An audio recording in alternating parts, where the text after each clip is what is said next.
All right. Good morning and welcome to the Jefferson County Commission. Today is Thursday, December 2nd, 2021. It's 9:30 a.m. If everybody could please stand and say the pledge of allegiance. Pledge Allegiance to the flag of the United States of America and to the republic for which it stands, one nation, under God, indivisible, with liberty and justice for all. Hey, if there are no objections for November 10th, 2021 special session, ARPA meeting, they are approved.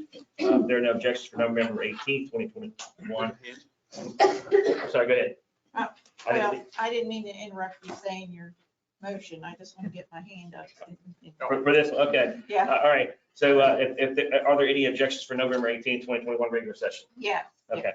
Page 3, motion to approve accounts payable for November 10th. It doesn't have an amount, so just insert the amount, $519,724.67. All right, thank you. With that minor change, are there any other objections? Here, none. With the change that Commissioner Tapp pointed out, the regular session for November 18th is approved. Are there any objections for November 19th, 2021 special session redistricting? If there are none, that is approved. Approval of requisitions for December 2nd, 2021, in the amount of $49,256.20. If there are no objections, that is approved. Approval of accounts payable on November 24th, 2021, in the amount of $273,429.95. If there are no objections, that is approved. Again, for accounts payable December 2nd, 2021, in the amount of $48,782.12. If there are no objections, that is approved. Approval of manual checks on November 26th, 2021, amount of $2,624.01. If there are no objections, that is approved. For approval of manual checks for December 3rd, for an amount of $1,029. If there are no objections, that is approved. For payroll for the November 24th for 2021, an amount of $305,024.15. If there are no objections, that is approved. We'll move on to agenda item number 1, Tom Hanson Grant Award and Employment Presentation. Come on up, sir. Good morning. Morning.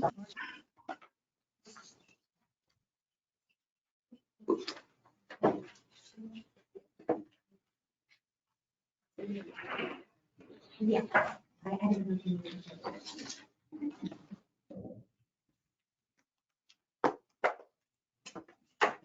Commissioners, my lovely executive assistant, Debbie, is the one that's put together the data for this presentation we're doing today. So I'm going to acquiesce to her and allow her to speak for the Sheriff's Office.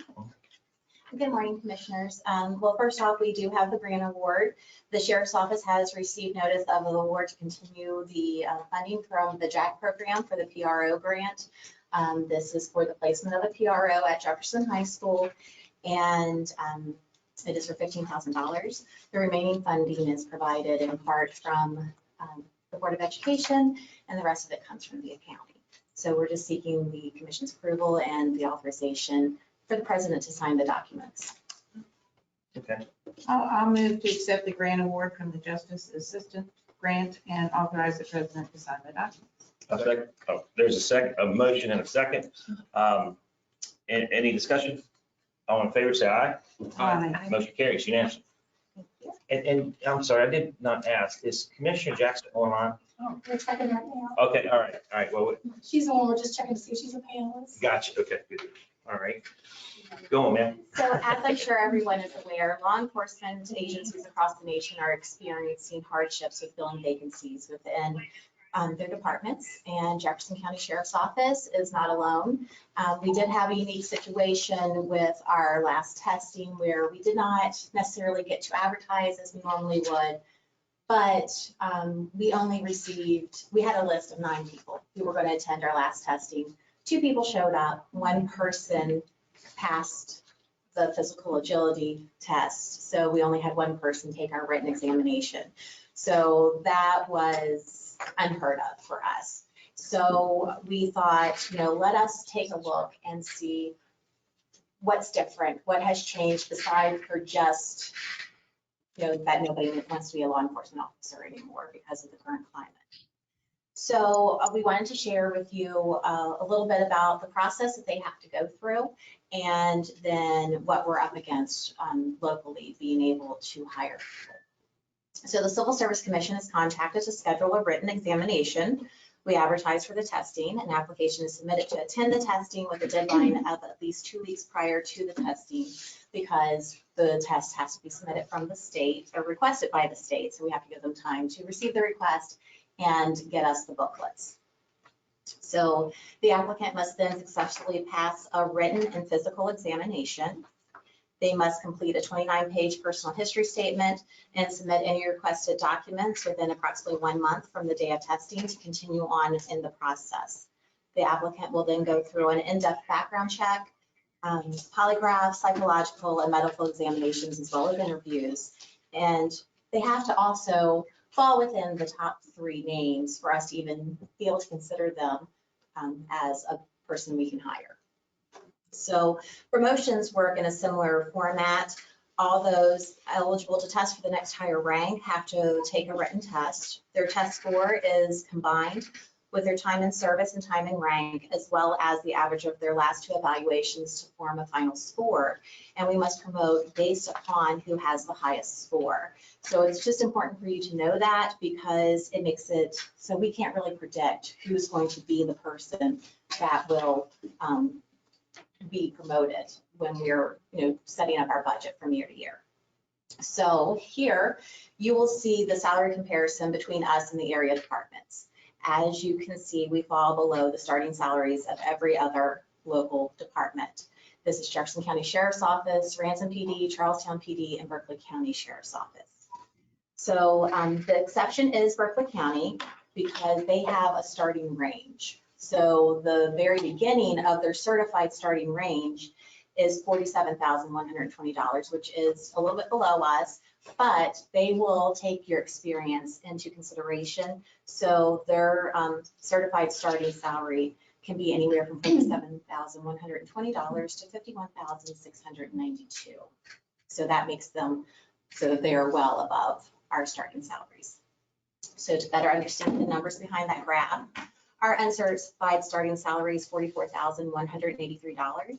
Ransom's is $47,292.93. Charlestown is $47,341, and Berkeley is $45,623.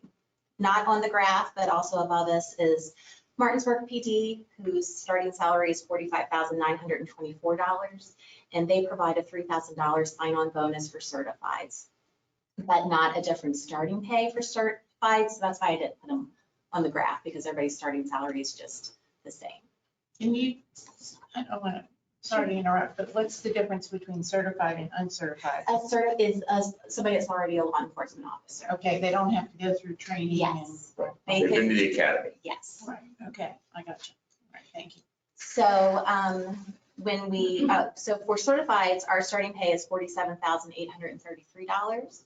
Ransom's $48,475.26. And Charlestown's is $48,525 with a $5,000 sign-on bonus for West Virginia certifieds. And again, Berkeley offers a starting range based upon experience of $47,120 to $51,692. So when we go on to the next slide, what are the incentives that other departments provide? As previously mentioned, bonuses for West Virginia certified officers, education, prior law enforcement pay incentives, military experience, Spanish proficiency, shift differentials, and additional recognition for years of service with no advancement. What incentives do we provide? Per state code, a deputy receives $60 per year for every year of service. So a deputy with 2 years of service would get $120. A deputy with 10 years experience would get $600. And then we have a deputy first class designation. So once they reach 5 years of service, they get a $500 increase. Now, when we look at who we lose our people to, most of the time it's the federal government, but we also lose our employees to Loudoun County. They provide a starting salary of $53,500 to $70,429.68. A new hire will fall somewhere on that range based upon 4 criteria: college, prior law enforcement experience, military experience, and Spanish proficiency. While we know we cannot compete with Loudoun or the federal government, we most certainly should be trying to compete with our local agencies to entice applicants to apply to our department versus the other local agencies, and then provide them with more incentives to stay. While not guaranteed, other area departments have been receiving raises when our deputies have not, and larger raises than what our staff has received. Charlestown has been receiving a 2.5% raise, and Martinsburg has been getting 5% raises every year. Charlestown also offers a master patrolman at 10 years when you have not advanced to the next rank. A recent article in the Herald stated that the Hagerstown Police Department is offering Maryland certified officers $20,000 sign-on bonuses and $10,000 to any officer coming from a state with comparative standards. They are also providing monthly housing incentives of $300 to $500 a month for those living within the city. I know you haven't had much time to really reflect on this subject, but we are just wondering if anybody has any thoughts on how we might be able to address this and entice applicants to our department for the future. Yeah. When I retired in that 2015, the Jefferson County Sheriff's Office was the highest paid sheriff's department in the state of West Virginia. We didn't fight any other county or any other municipality in West Virginia for manpower. We fought Loudoun County, Leesburg, Frederick City, Frederick County. We never lost any personnel to another county, but that's not happening anymore. We had an individual that wanted to come to work for us in Martinsburg, added a couple of incentives, and he stayed in Martinsburg. At that time, like I said, we were the highest paid sheriff's department in the state of West Virginia, and that's no longer true. Would this be something that we could look at for the next budget, maybe to figure out a way to come up with a plan, maybe in February at our budget for the next fiscal year, to try to backfill and to try to raise these salaries up? Maybe it might be an idea. Absolutely, that's part of the reason for our presentation. We're going to be coming to you again next month, just to kind of give you our vision, just so it'll prepare you for what we're going to present in February. But we have vacancies now. We have 3 current vacancies, and we have 2 more vacancies that could be coming by the beginning of January. 1 person retiring and 1 person going to the federal government potentially. So we're going to have 5 positions, and we're hurting. So if we could do something sooner, that would be wonderful, because we have positions we need to fill now. We're going to start process to advertising, and maybe things like we have a certain amount of advertising budget, if we could do something like the WRNR during the football games or baseball games or basketball games that are coming up soon, the locals, that we could do advertising on that, so that people are hearing that we're hiring and come be a member of the Jefferson County Sheriff's Office. In my opinion, ladies and gentlemen, the Jefferson County Sheriff's Office is the finest sheriff's department in the state of West Virginia. Right? We do more than many of the sheriff's offices in the state, and our manpower has been lacking, and it has been lacking since before I took office. And now that we're possibly be 5 down, it's just unbelievable. It's almost incomprehensible.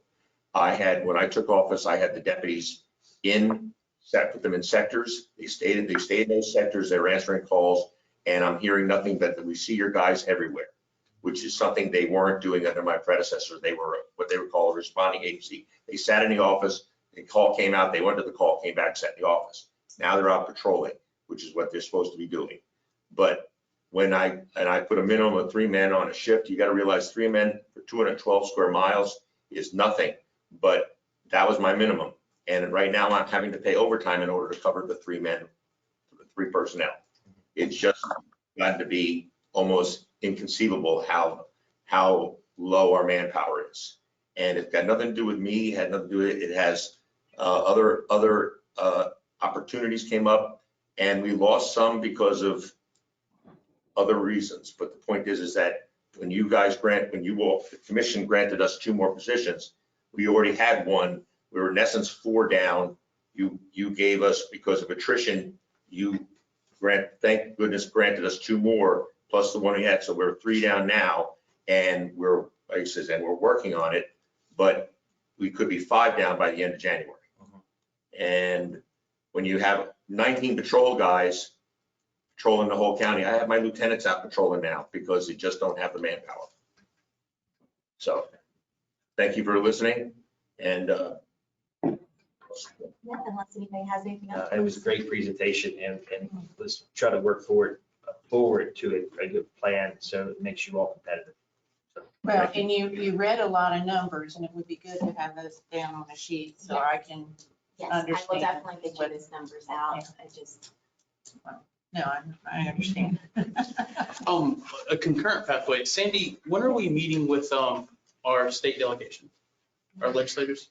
Because that's going to We come haven't up. set a first. date for that, Okay, so you can do that soon. but another path for us would be to lobby them for better state trooper stuff too, which would lessen the burden on the sheriff's office. the only problem you have with state troopers is that if something happens in this state, they're gone, Oh, yeah. okay? And we don't go anywhere. We're here for the citizens of Jefferson County. The state police aren't, okay? There's only 6 in this county, but if there's a strike mine strike that could go on for however long, they're gone. And that leaves us back right with the same situation. If we try to fulfill the requirements with the state police, and they leave, and we're still down to no manpower. And one of the other problems is that the state police will tell you, I've heard it many times, we have a 911 service. They don't have to answer those calls. They're required to answer Romney, but they don't have to answer a 911 call. Okay, if they come out of the air and say Jefferson State, any state or county unit available for call here, and they're doing something, they don't have to answer that call. My men. No, that's why I said concurrent. Right. That's- I understand, that's the main problem with, it's not a problem, but it is a problem. All right. Thank you very much. Thank you, Sheriff. Thank you all. All right, we're going to move on to agenda item number 2, Matt Harvey, VOCA grant contract. Come on up, man. Good morning, I'm Rebecca Hall, I'm in for Matt Harvey this morning. Yeah, you don't look like Matt Harvey. But I'm the coordinator now of the victim advocate program in the prosecutor's office, now that Debbie Young has retired. And so we were awarded a grant for $85,680. And so we just need the contract signed by the commission president today. Well, I'll make a motion to sign the VOCA grant as presented today. Do I have a second? Any discussion? All in favor, say aye. Hi. All right. And there's actually several signatures. I tried to mark them all to make it easier for you. Yeah, it's a bit long. It is. Yeah. Well, Rebecca, I'm glad to meet you and have this program carried on. It's Yeah, really, absolutely. it's very important It is, for anyone that has to go through the system. absolutely.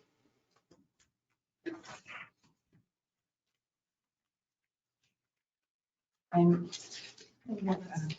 I know the supplement salaries and Matt has it in his budget to carry, Right. so cover the remaining amount due. We were cut 23% this year from the federal grant. The state is trying to make that up. There's some applications we might be able to make up that 23%. At this time, we're not quite ready for that, Right. but the state's still working on how that application will proceed. Yeah. We hear That's that a just- lot. Yeah, I know. We're waiting Yeah. to hear.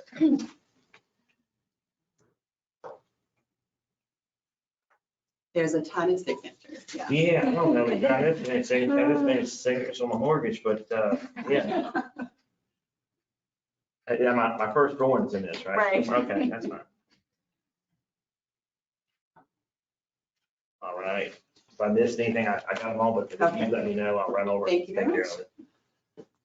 All right, we'll move on to agenda item number 3, Dennis Jarvis on behalf of the Development Authority reimbursement methane funding for removal of trash debris in the Bird Park and resolution for participation and cooperation with the local development grant. We have somebody online representing today. It says that he's online, he's self-muted currently. Okay. I thought he told me that, it's, Crystal. yeah, Krista was presenting, so, yeah.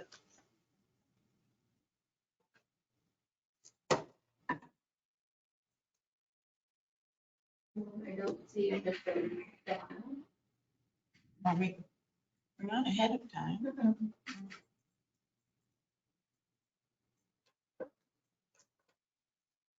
Cool. If you want to try to call over there, we'll move on, and we'll always jump back to it, it's no big deal. We'll catch them, and might be some technical difficulties over there. Yeah. And then when they're ready, let me know after the next agenda, if you get a hold of them. We'll move on to agenda item number 4, Steve Cox. Let's, here he is. There he is. Steve, we're moving on to agenda item number 4, Steve Cox, Civil Service Commission President, Sheriff Deputy Vacancies Funding to cover recruitment activities to create eligibility list for deputy appointment. Go ahead, sir. I apologize, I was speaking with the sheriff and his assistant. In light of discussion that took place moments before we were here, and the fact that the Civil Service Commission hasn't been able to get with the sheriff until just yesterday, we would ask that you either reschedule us for the next meeting or table us to the next meeting. It sounds like a lot of their concerns and some of their strategies. Obviously, we don't have a whole lot to do with funding an officer, but once it's funded and that position comes available, we pick up, once that position is available, we pick up and conduct all of those activities to the point that the sheriff actually gets to choose from that list of 3 that he spoke to you about. And as he said, there's a problem with recruitment. What has happened in the past, what tactics have been used in the past are not successful any longer. So we are developing tactics and we are talking, this is Commissioner Liston. He's the commissioner that was appointed by the Sheriff Deputies Association. We are still waiting on the West Virginia Bar Association to appoint their commissioner. We thought that we were going to be ready until yesterday afternoon when we spoke with the sheriff and his secretary. And then after hearing what was said today, I think that it would be wise for us to go back and speak with the sheriff and reevaluate and make sure we know what we're asking for when we come in here and ask for it. Okay? Okay. So I apologize for taking up your time, but if we can possibly reschedule for next or table it till then. I tell you what, just put talk to him, put an agenda request in next week. Yes, sir. That's fine. That's all we need to do. Thanks. All right, I don't think I think Sandy went out to call Krista. We'll move on to number 5, John Moore's rezoning request for 1 acre property located in 16 Old E Town Pike, Carnesville, Tax District 7, map 11, parcel numbers 2.2, 2.1, to change current zoning district from village to general commercial. Do we have, I'm going to recuse myself because we farmed some of Mr. Morris's land. sure, not a problem. Is Alex online? We have Ms. Rockman on. Oh, Miss- I am. Hey, Jenny, this is Hey, Steve. Steve. If you want to just real quick, tell us our schedule so we can schedule here at the county commission, whether we can do it at our next meeting or we have to have a public hearing in January. Yeah, so you're required to schedule a public hearing within 60 days of the petition being presented to you. But first, the planning commission has to review it for conformance with the comprehensive plan. We do have that on our December 14th agenda, the planning commission, in order to review it for conformity with the comprehensive plan. So it's up to you. So theoretically, we can, If you had the public hearing on the 16th, we wouldn't have the recommendation in the packet, but I could present it to you on the 16th. Otherwise, it'll be the January meeting. okay. And that would be in compliance with 8A and everything, right? Yeah, I think that you usually, is Jessica there? I don't know if you run the ad once or twice. That would be the other piece of that. I The think, 16th might be too tight. but we typically do run it twice. Yeah. What would you all recommend that we can do it the 16th? Yeah, you, Item number 5. We can do it the 16th of December, or January 6th or January 20th. yeah, any of those would meet the time frame. The 16th might be a little tight. And I guess I don't know from, I don't know if Nathan's on, whether it's a problem that the planning commission recommendation is not in the packet. I could definitely present to you on the 16th what the recommendation of the planning commission is. Well, the applicant is here. Okay. There is some question about this December 16th being questionable, we'll have it back. Would you prefer to have it on January 6th or January 20th for your public hearing? Can you do the 16th of December, January 20th? January, how about we do that? Then I'll give everybody plenty of time. Thank you, Mr. Morris. And What was the date chosen? January 20th. Okay, January 20th. Okay. We are required by law to have a public hearing in 60 days, and that'll certainly be inside that window. Okay. All right, well, I'll go ahead and move a motion for the county commission to schedule a public hearing for the rezoning request for 1 acre property located at 16 Old Lee Town Pike, Carnesville Tax District, Middleway 7, map 10, parcel 2.2 and 2.1 to change the current zoning district from village to general commercial. Do I have a second? Second. Any discussion? All in favor, say aye. Aye. Motion carries. Thanks, sir. Thank you. All right. Jessica, did you want to set a time for the evening meeting? So 6:30. I think earlier would be better. Yeah. Yeah, it's fine. That is the evening meeting. Yeah, so yeah, 6 earlier, after some business items. Whenever. 6:15.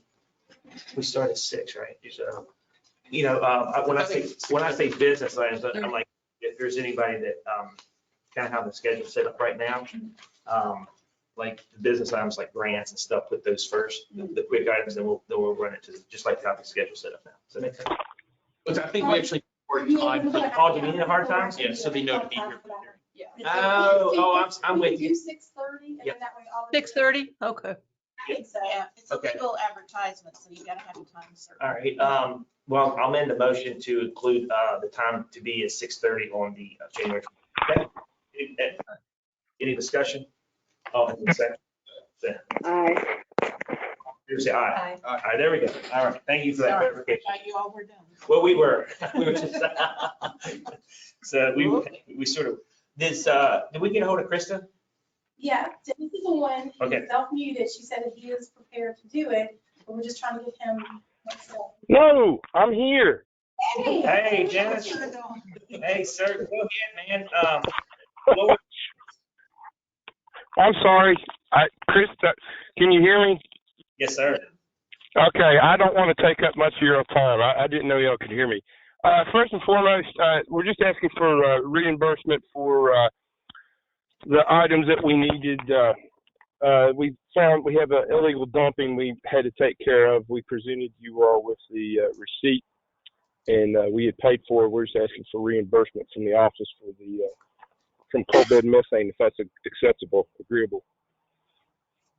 Okay, is Michelle on? I'm here. I don't know that I've ever seen a request like this come through. It's only $400, but I'm not sure why the department would cover it within operating budget. Well, sorry to push back. That's what coal bin methane money is, our discretionary funds for work in the industrial park. And I didn't budget that.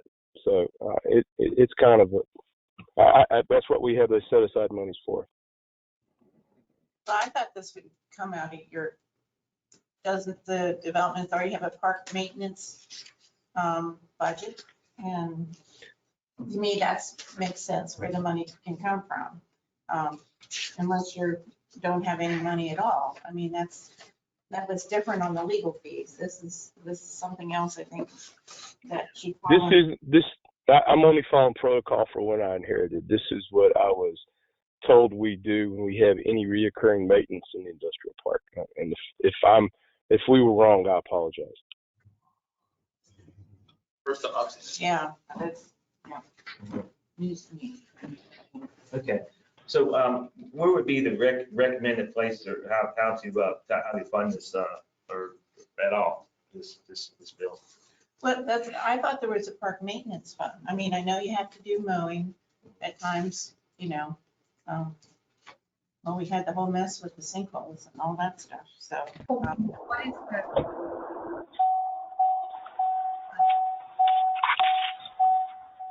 Because it's not an exorbitant amount, I would recommend that the department cover it themselves. It's the coal, I can't think of, coal severance fund, that's what I call it. Okay. I think that's coal severance. I think it's a separate fund, it's separate. Okay. As I said earlier, we may have been mistaken in our submittal from which fee to take it from, but I thought we were only following protocol. Yeah, so what I'm what I'm hearing is that we should look at into the JCBA's maintenance first. And then if that doesn't work, then we'll follow back up with us. And if they don't have the money in there, then they should follow back up with us. Is that what I'm hearing? I think so. Okay. Yeah. To me, this is normal maintenance, and I know dumping it happens on our farm. Okay. All right. Do we need a motion for that, or just, Dennis, you want to just follow back up with, see if we can put it in the maintenance? If not, just let us know. And Yes, sir. And I'm sorry for the confusion. That's my fault. I apologize. I thought this. I presume this is what we took it from. I didn't mean to waste your time. I apologize. no, that's not a problem. Not a problem. No, sir. No, sir. Okay. We won't move a motion on that. Just check, and then if not, just circle back with us. And then you want to talk about the grant?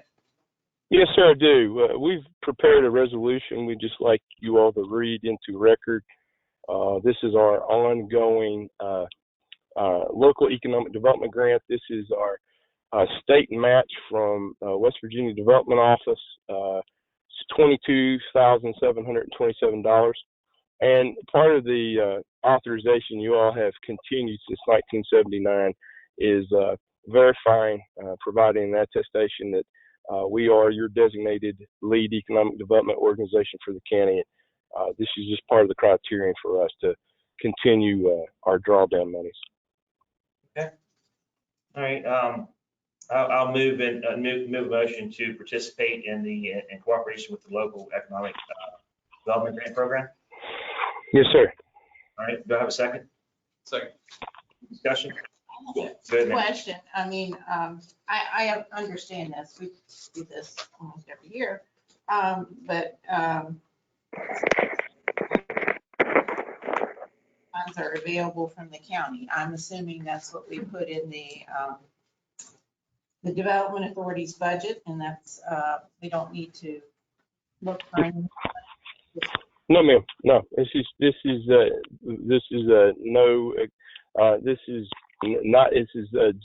revenue neutral. This is not going actually against anything. It's our current FY that we're operating.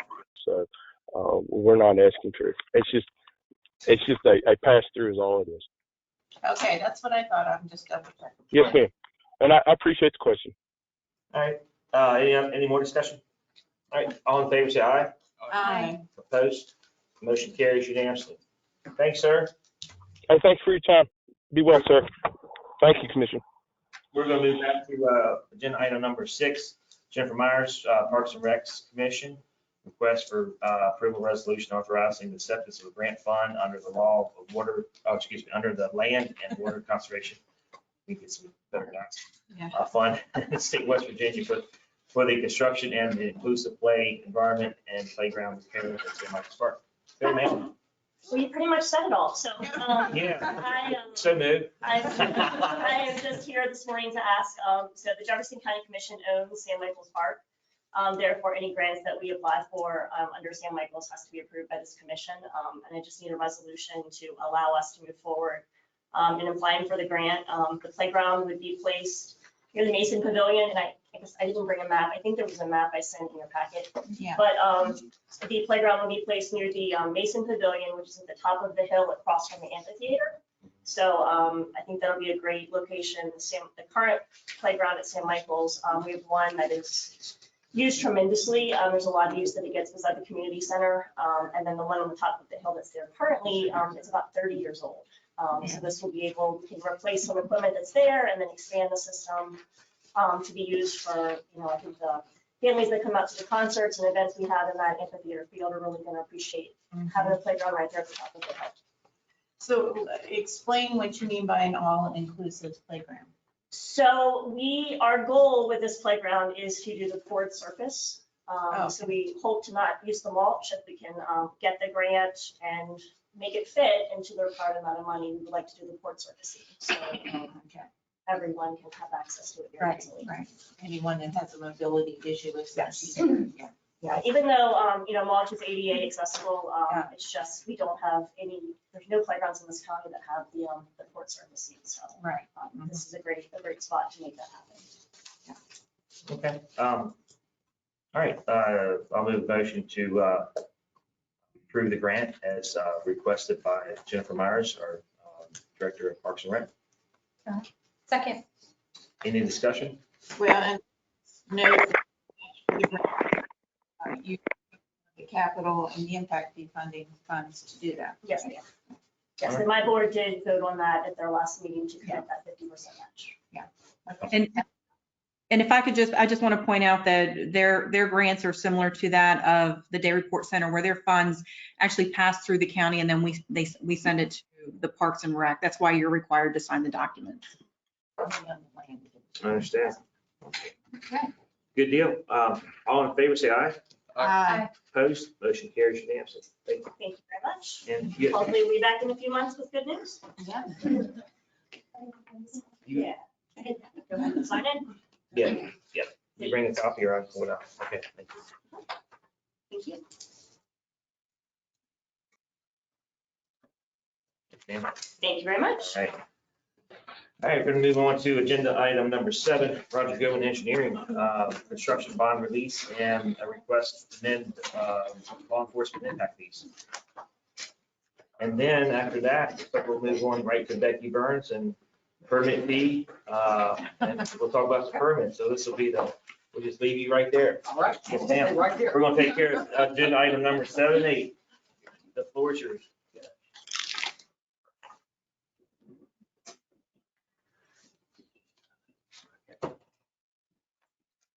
First one is a complete request for complete release of the remaining $166,688 from the construction bond from McGee Civil Construction LLC, Burr Business Park, lots 27 and 28, Planning Commission file number 19-7-S. This project's located at 306 James Burr Boulevard. The work appears to be 100% complete. I'll move the release of the bond to authorize, I'll move a motion to authorize the complete release of the remaining $166,688 from the construction bond for McGee Civil Construction LLC, Burr Business Park, slots 28, 29, file 19-7-S. Second. All in favor, any discussion? All in favor, say aye. Aye. Opposed, motion carries unanimously. Thank you. I do have a letter from you. All right. You're gonna get that now? Okay. Yeah, A I'm gonna lot bring of a stamp. signatures today. I'm gonna bring a stamp next time. Raise your hand. Yeah, I only- Tired.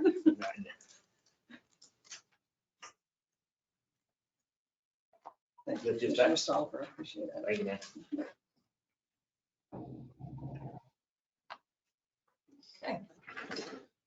The next one is a request to amend the law enforcement impact fees fiscal year 2022 capital improvement plan. The capital improvement plan amendment increases the previously approved amount of $5,000 allocation from impact fees for the internal expansion of the temporary sheriff's office to $10,000 due to not getting the total approved grant monies in the amount of $15,000. The total amount of the grant that was approved was for only $10,000. So the project was approved by the county commission in the FY 2022 capital improvement plan and involves the reconfiguration of the sheriff's office to provide for more efficient layout and filing system, all needed due to new growth. The revised fiscal year 2022 capital improvement plan table 3. Table 2 is a typo in that. So it's table 3 is attached. Also attached are the CIP Form 1 and CIP Form 2 and cost estimate for the proposed equipment purchases. So what we've done here is we've taken all the forms in the regional capital improvement plan and amended them to reflect this request. That's why they're included here. Those tables and forms would change. And the Office of Impact Fees recommends approval of the requested amount. Okay. I'll move a motion to approve the amended law enforcement impact fee for FY 2022 capital improvement plan. Second. Any discussion? Hearing none. All in favor, say aye. Aye. Opposed? Motion carries unanimously. Thank you. Okay. And then I need to get you to sign this requisition for Michelle to disperse the impact fees, sign and date it All right. to the sheriff so they can pay the bill. I don't think I've seen this much signing. Yeah, yeah. End of the year, I guess. Yeah. Right? Usually in January. Yeah. All right. And Ms. Burns has some refunds to go over. Go ahead. Go ahead, Mr. The first request is from Mr. Lake. He is asking that both his building permit fee and his impact fee be refunded. He is, and that we are asking the project then be closed or the permit be revoked. His impact fee is only $4,067 because he applied for an affordable housing discount and built like a pool house with living space within it. And his intention was then to build a new home later and then abandon the pool house and just have it truly as a pool house. So he has withdrawn his request for the full single family dwelling and is asking that his impact fee and his building permit fee be refunded. And that's the amount of 4,000. 4,000, yes, because he got an affordable housing discount on the. I'll move to refund the fee to Mr. Thomas Lake, permit number 21-28 in the amount of $4,067. Second. Any discussion? All in favor, say aye. Well, you just did the impact fee. Right, and then- didn't you? You have to include the building permit fee Oh, too, okay. right? Yep, building permit. Reading also, I'm sorry. I'm so sorry. That's okay. Okay, and let me amend that, and the 490 with additional $494.39, sorry. To include the building permit fee. I want to amend my motion to that. And to close the permit application. And close the permit application. Yes, ma'am. Thank you. All right, we had a second, there was second, Second. and any discussion? All in favor, say aye. Aye. Motion carries unanimously. One is on behalf of Christopher and Michelle Brannon. They are applied for their building permit back in June. They have asked that their permit be revoked and their fees be refunded in the amount of $6,700 for the impact fee and $806.13 for the building permit fee, and that the file be closed. No work has started on either one of these sites. I should have stated that earlier. Okay. What was the building permit fee? The full building permit fee, Ms. App, was, hold on one second. 806.13. Yeah, I guess I'm looking at that. Right, and we have recommended in the past that we refund all but 35% because we've done all the work, we've done, all the plan review, all the paperwork and everything. So in the past, we've recommended all the permit fee minus 35% be refunded. Okay. I'll make the motion to approve a partial refund of the building permit fee for Christopher and Michelle Brannon in the amount of $806.13, a full refund of the impact fee in the amount of $6,700, and to close the permit application file. A second. Any discussion? All in favor, say aye. Aye. Motion carries unanimously. Thank you. And I don't have a thing for you to sign, Mr. All I'd right. like to point something out related to this is that with impact fees historically, they've either from year to year stayed the same or have had slight increases. This is the first time we've had impact fees actually go down. And so what we're seeing is people asking to withdraw their building permit and request a refund of the impact fee they paid in order to then reapply under the current impact fee amount and pay a lesser amount. Now, the law or the ordinance says that you shall pay the impact fee amount that's in place at the time you apply for permit. So, and we've discussed this with legal counsel, and the way we've been handling it is you would have to withdraw your permit and get a refund of the impact fee and totally reapply again. That, under the law, that's what they have to do. It's as if they never applied in order to get under the lower impact fee. And we do have to go out to verify that And no work. it's also that no work has begun. So just so you know, because I don't know what you hear out there, and we're getting a number of phone calls. Sure. We've got one, for example, where the lady applied for the permit 5 years ago. 5 years ago, but she's just getting around to building it. It's completed. No, who's the one that was framed up? Oh, the one that was framed up, what, yes. She was like February or something. February or something. All right. Yes. The house is framed and she has called and wants to have a refund of the difference of the impact fee. And in order to do that, under the law, she would have to totally demolish the house, put the site back the way it was, Yeah. come in here and get the refund, and then reapply for a building permit and go through that process.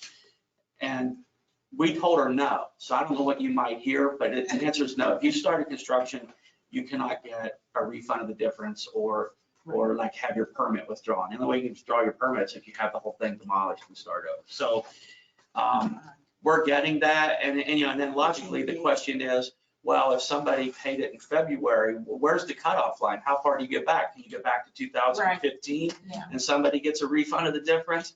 So if you started construction, you cannot come in under the lower impact fee. I just want you to know that. That's the rules we're operating by, in case you're hearing anything. Well, it never hurts to ask for a refund. Right. And when you're citing the law and the code, that's all you can do. And Yeah. And that's what I said. to her. And I know you don't do that. Anything if you don't ask. And she was very nice and she understood. Yeah. And I said, if you don't ask, you don't get anything. So, Exactly. yeah. You're exactly And right. that's, I've told several people that. So, yeah. Yeah. Thank you, folks. Have a Merry Christmas. Thank you. Thank you. All right, we are slightly running ahead of schedule. We're going to take a 5-minute break, and then we're going to come back and hit agenda items. We'll start a new business until the public comment period starts. All right.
what week do we get for it? All right, we're back. We're running a little bit ahead of schedule. So we're going to jump over to new business approval of the 2022 holiday schedule. Good. Okay, I've put in the 2022 schedule. I need to change the date on it. At the top. But anyway, yeah, yeah, you'll notice that I didn't add Juneteenth, and I think that may be a holiday coming up. But it's on the 19th, which it was a Sunday, it will be Monday, we're off on Monday, and Virginia Day. And because I always go by and try to use the state holidays they have, and they didn't use Juneteenth either. But of course, if anything does come up with the governor or anything like that, it can be, we can amend it, at another meeting. So I'm just presenting it as it is with the dates that we have, and I'll change the date at the top, and that'll be our schedule for next year. All right, I appreciate that. And as everybody knows, if anytime we have something that comes up, a legitimate special session, we'll call a special session as well too. So this doesn't necessarily mean the only schedule we're going to be keeping to just our regular meetings. And then as you all know as well, during February, we'll have our budget, and then we go down to the courthouse and have the proceedings center for anybody who wants to contest their taxes. Yeah. So, all right, I'll move to approve the holiday, the schedule for year 2022. And do I have a second? Second. Any discussion? All in favor, say aye. Aye. Any opposed? Motion carries unanimously. All right, county administrator hiring process. Good, ma'am. Yeah, I just thought it was wise that we sit down and come up with a timeline. I haven't seen any applications. They've been posted. I mean, the job description's been posted on Indeed.com.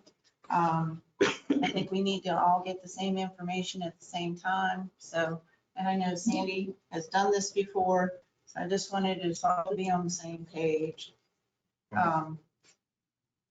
Sandy, do you want to explain what you normally do, or Yeah, I mean, I can your let you know. suggestion? Sure. So right now, I can just give you a little information that, yes, we do have one Indeed.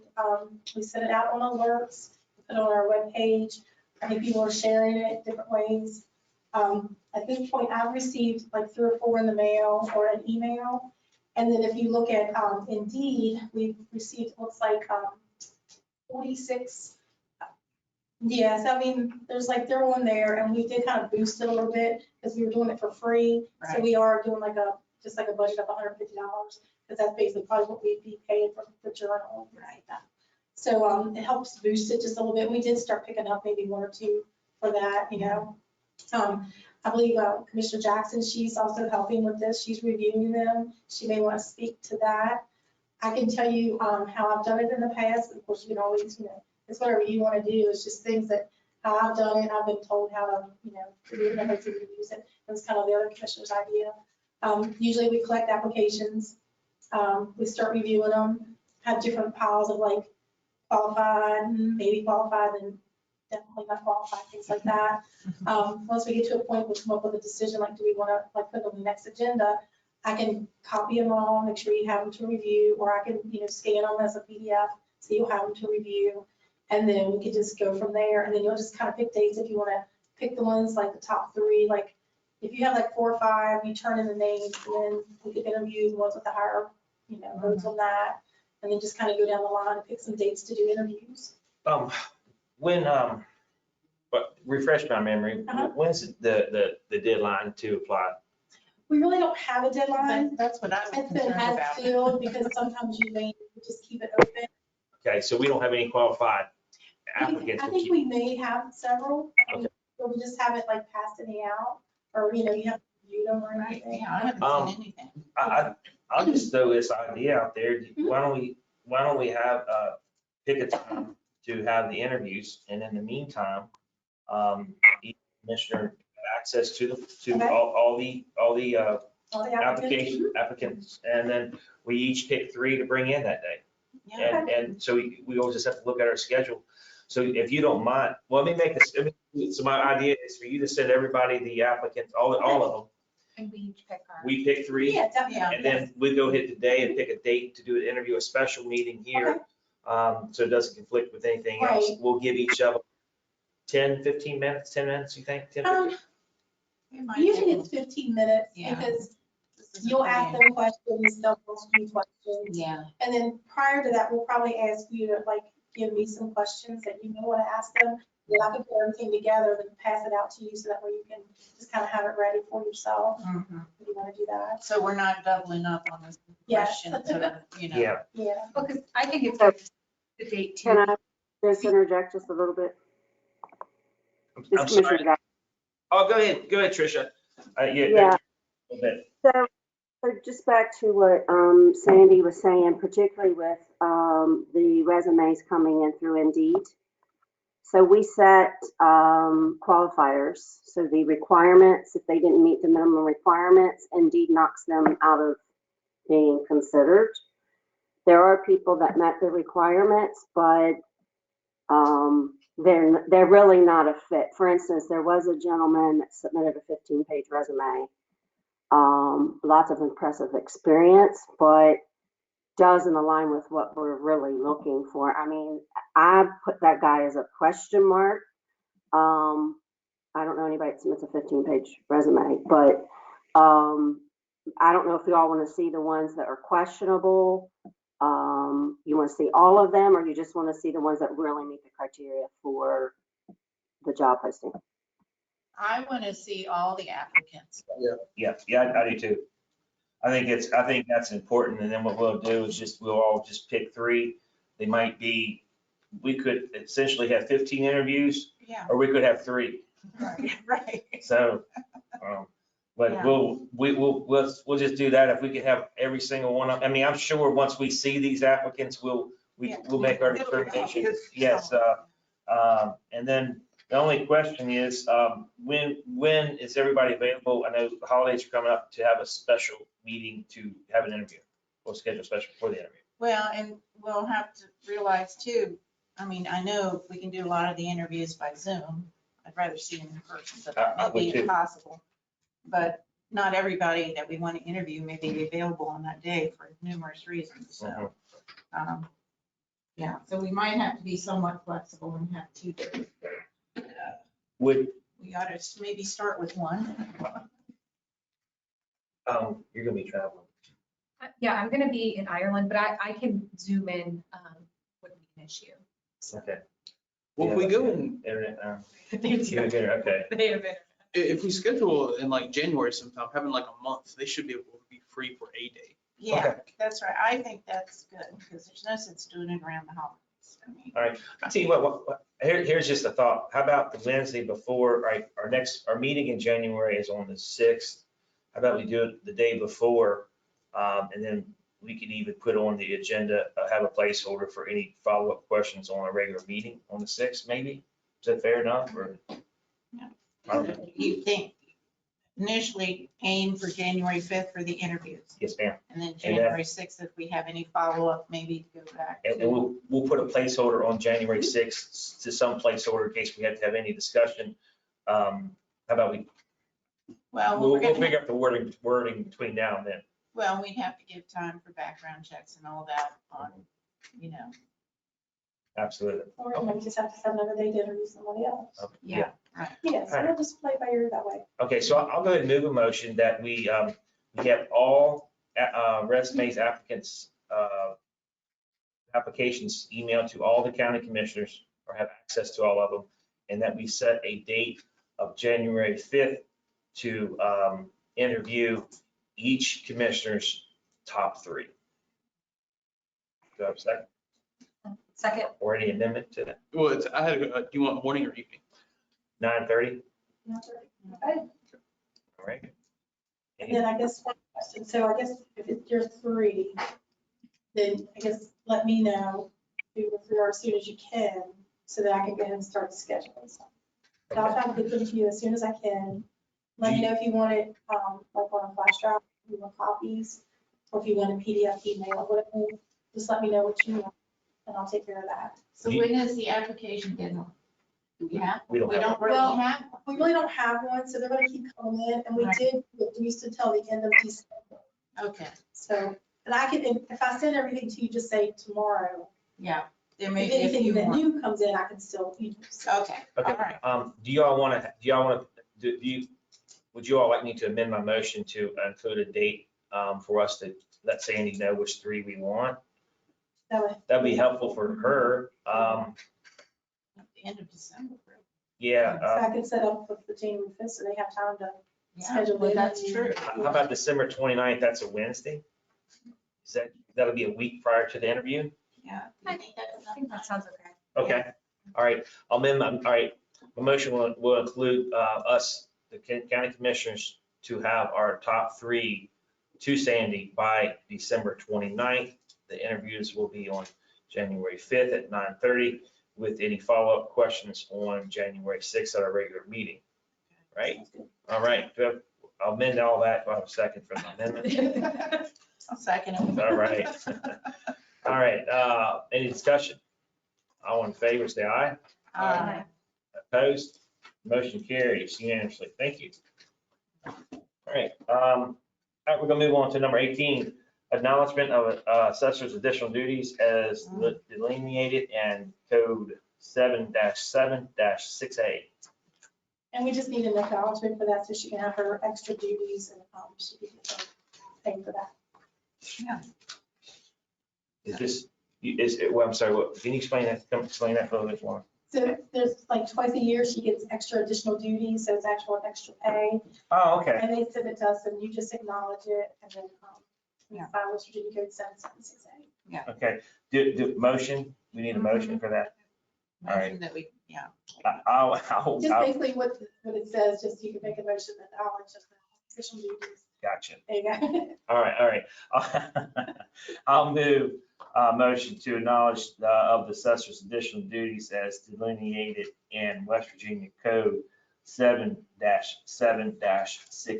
Do I have a second? Second. Any discussion? Well, just note that doing her additional duties, she receives additional compensation of $15,000, which she generously uses to fund additional personnel. And she's not required to do that. Yes, ma'am.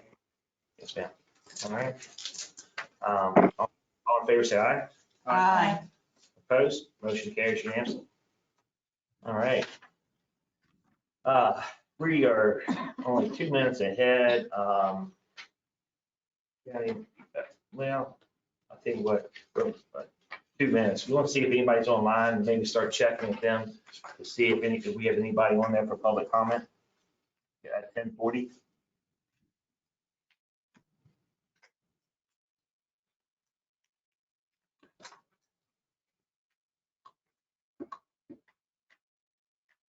And just a reminder to everyone who's listening, if you'd like to make public comment, please use the raise your hand function, and then I can select you to unmute you, and then you will need to unmute yourself. It looks like we have one name, Karen Buck. Ms. Buck, you're muted. Okay, can you hear me okay? Yes. Okay, my name's Karen Buck. I'm commenting about the situation in our finance department. Now, I'm no county finance department expert, but I did own and run my own company for 33 years. So I'm not completely uninformed. What the heck is going on in our county finance department? Every time we turn around, we're reading something weird and disturbing and bizarre. Whether it's true or not is irrelevant for the purposes of my comment, but it does make the taxpayers extremely nervous when they hear half-truths or snippets of disturbing information that is contrary to normal business practices. As a taxpayer, I would request that you fix the information or fix the problem, preferably both. Now I'm going to give you a number, 2,881. That's how many people saw what I saw online. That's how many people are talking to other people about this. Yeah, so that's at least 2,881 very concerned taxpayers who are following this. And I'm sure you all can appreciate the stark reality of that number. Thank you very much. Well, thank you, ma'am. Do we have anybody else?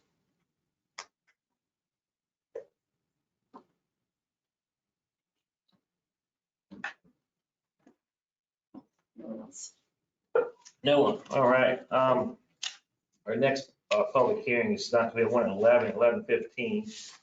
I guess we'll, we'll move down to agenda item number 12, I guess. Is it there? Okay. This is Michelle Gordon, Finance Director, Vendors Department, and then we're going to talk about some advertising of a few positions.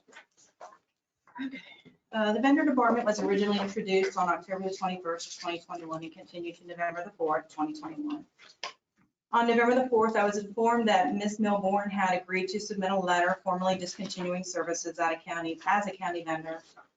Tony Milbourne has not submitted the agreed upon letter, so I would recommend that we approve the initial letter that was revised by our county attorney on November the 4th to change the words from disbarment to debarment, and then additional dates were added to clear up how the tax years actually work and when the advertising actually happens. I can read the letter again if you would like me to. It was originally read out loud for public information on October the 21st, 2021. Debarment periods can be permanent or they can be for a number of years. It depends on the severity of the infraction. That's up to you to determine whether you want it to be for 5 years, 10 years, or permanent. Well, so I was gonna ask, what's the difference of disbar and debar? Debar is the correct term. That's the only. So there's no difference, that's just. Disbar, I think, typically refers to an attorney, whereas debar Yeah, is. so I would point out that's the only, I guess, input that I have in this letter. Okay. I didn't even know there was a difference. Yeah. Is there any recommendation for whether it would be 5, 10, 15, or permanent? I have a recommendation. Okay. That's your decision. Does anybody have any does any of the commissioners have any recommendations on it? Yeah, I've been thinking about this.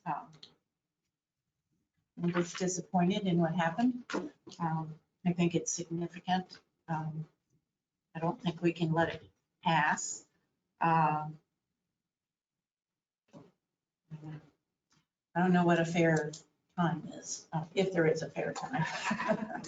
I don't know either. So this is the first time, obviously, I was ever presented with this while on this board. I guess I would say 5 years, perhaps. That's what I was thinking, and, hopefully, all offices will be reviewing who they contract out work with, just to make sure everybody's doing things as they should. Sure. So I'll move to accept the updated vendor department letter from Ms. Gordon for the period of 5 years. Second. Do we have any discussion? Yes, I have a couple comments to make. I believe the right course of action, a professional thing to do here would have been to take this matter to the sheriff's office, discuss, and have the sheriff deliver or discuss this issue with the vendor. Since the vendor fell under his office and his purview, I don't think this public display serves any purpose, and it sounds very unprofessional. Okay. I'm not sure, I do appreciate your comments, and I'm not sure, I mean, if you want to take this to the sheriff's department, I'm not real sure if there was any, what type of crime was submitted here. Are you suggesting that they do an interview, they do an investigation? Yeah, I'm not suggesting a crime. I'm not suggesting a crime was committed. I'm just saying this responsibility and this vendor fell under the purview of the sheriff's office. It would have been the right thing to do to talk to the sheriff's office about the course of action that should have been taken for debarment. I'm not implying that any crime was committed here and for the sheriff to investigate it. I just want to point out that the county commission is the chief fiscal agent for the county, not the sheriff. And it actually falls under my purview to review vendors and their actions within the county stated to me by the commission, and it's part of my job description. Yes, I do agree with Ms. Gordon on that. I recently read her job description, and it does this vendors does fall under her job description. So I do believe this decision falls on our body. And that's why I was asking Commissioner Jackson if she was about wanting to send it over to the sheriff's department rather than they needed to do an investigation or not. So, all right. We have a motion and a second. Is there any further discussion? Hearing none, all in favor, say aye. Aye. Opposed? No. Motion carries 4-1. The next item on the agenda, the next two items actually will be jointly presented with me and the interim county administrator, Sandy McDonald. We have two vacant positions in the Smith County Commission office. We recently received a resignation from our executive assistant, and I will allow Sandy to go over that position and the information related to that. Okay, so I'm just asking that we get to advertise for this position as soon as possible, because I'm not sure we can get everything completed, that we can get it done. There's no everything way. going on. And I'm happy for her. And I just want to say that it'll be hard to replace her. I appreciate everything she's done. But like I said, I'm just asking that we advertise this as soon as we can so that we can get somebody in. And I just wanted to point out that this position is currently a grade 5. It's hourly, non-exempt, full-time position. Works an 80-hour biweekly schedule. And the salary, average salary would be advertised with a starting range of $43,940 to $48,334. I also want to point out that because over the years, employees have not been given regular increases, our current employee does not even make the minimum for the grade. So the problems that the sheriff's office is experiencing are being experienced in other departments as well. Sure. And make sure you point that out during the budget session. I will. Because I didn't realize folks weren't being paid for grade level salary. Yes. And I'll move that we advertise for executive administrative assistant, grade 05. any discussion? Sandy, I'm just curious, how will we advertise? So if somebody asks me where, can they go to get the I'll probably start with our web and our alerts and our Facebook and try it that way. Okay. I was speaking to Commissioner Jackson about this earlier. And we believe that, we'll get applicants. So I'm sure we'll have a lot. And Roger, he's been advertising for administrative assistant, so I'm sure we'll have a big pool of applicants. I don't think that's gonna be a problem.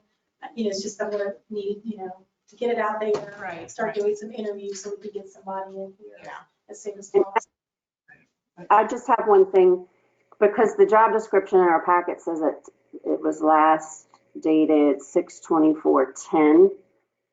I think now's an opportunity to just take a look and see if any of those responsibilities have changed and if we need to update that.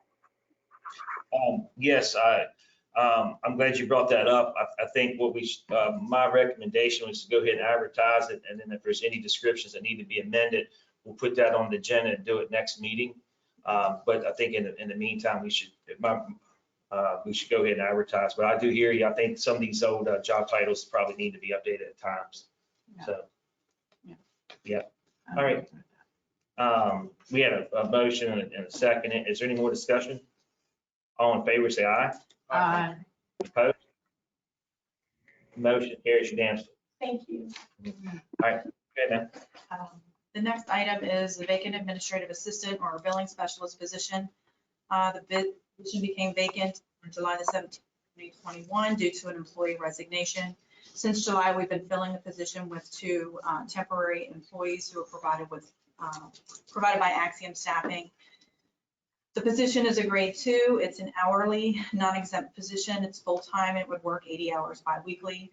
Right now, the position is funded 100% by the ambulance fee billing, since that is the primary responsibility for it. And it will eventually transition to the tax office once those functions are are finally transferred. So this position will move over there eventually. The position is necessary for the commission to, department to successfully post payments, generate invoices and statements, and ownership changes due to property transfers. The salary range would be advertised at $31,559 to $34,007.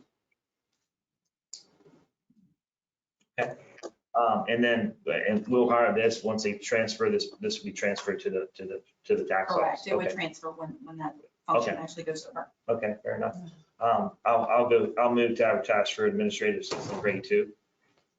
Second. Have a second, any discussion? Yes, I have some questions. So we want to go ahead and hire someone to do this billing collection and then transfer them to the sheriff's office? Is that what you're saying, our tax office? Right, because even when the position transfers, they're still going to have the same duties.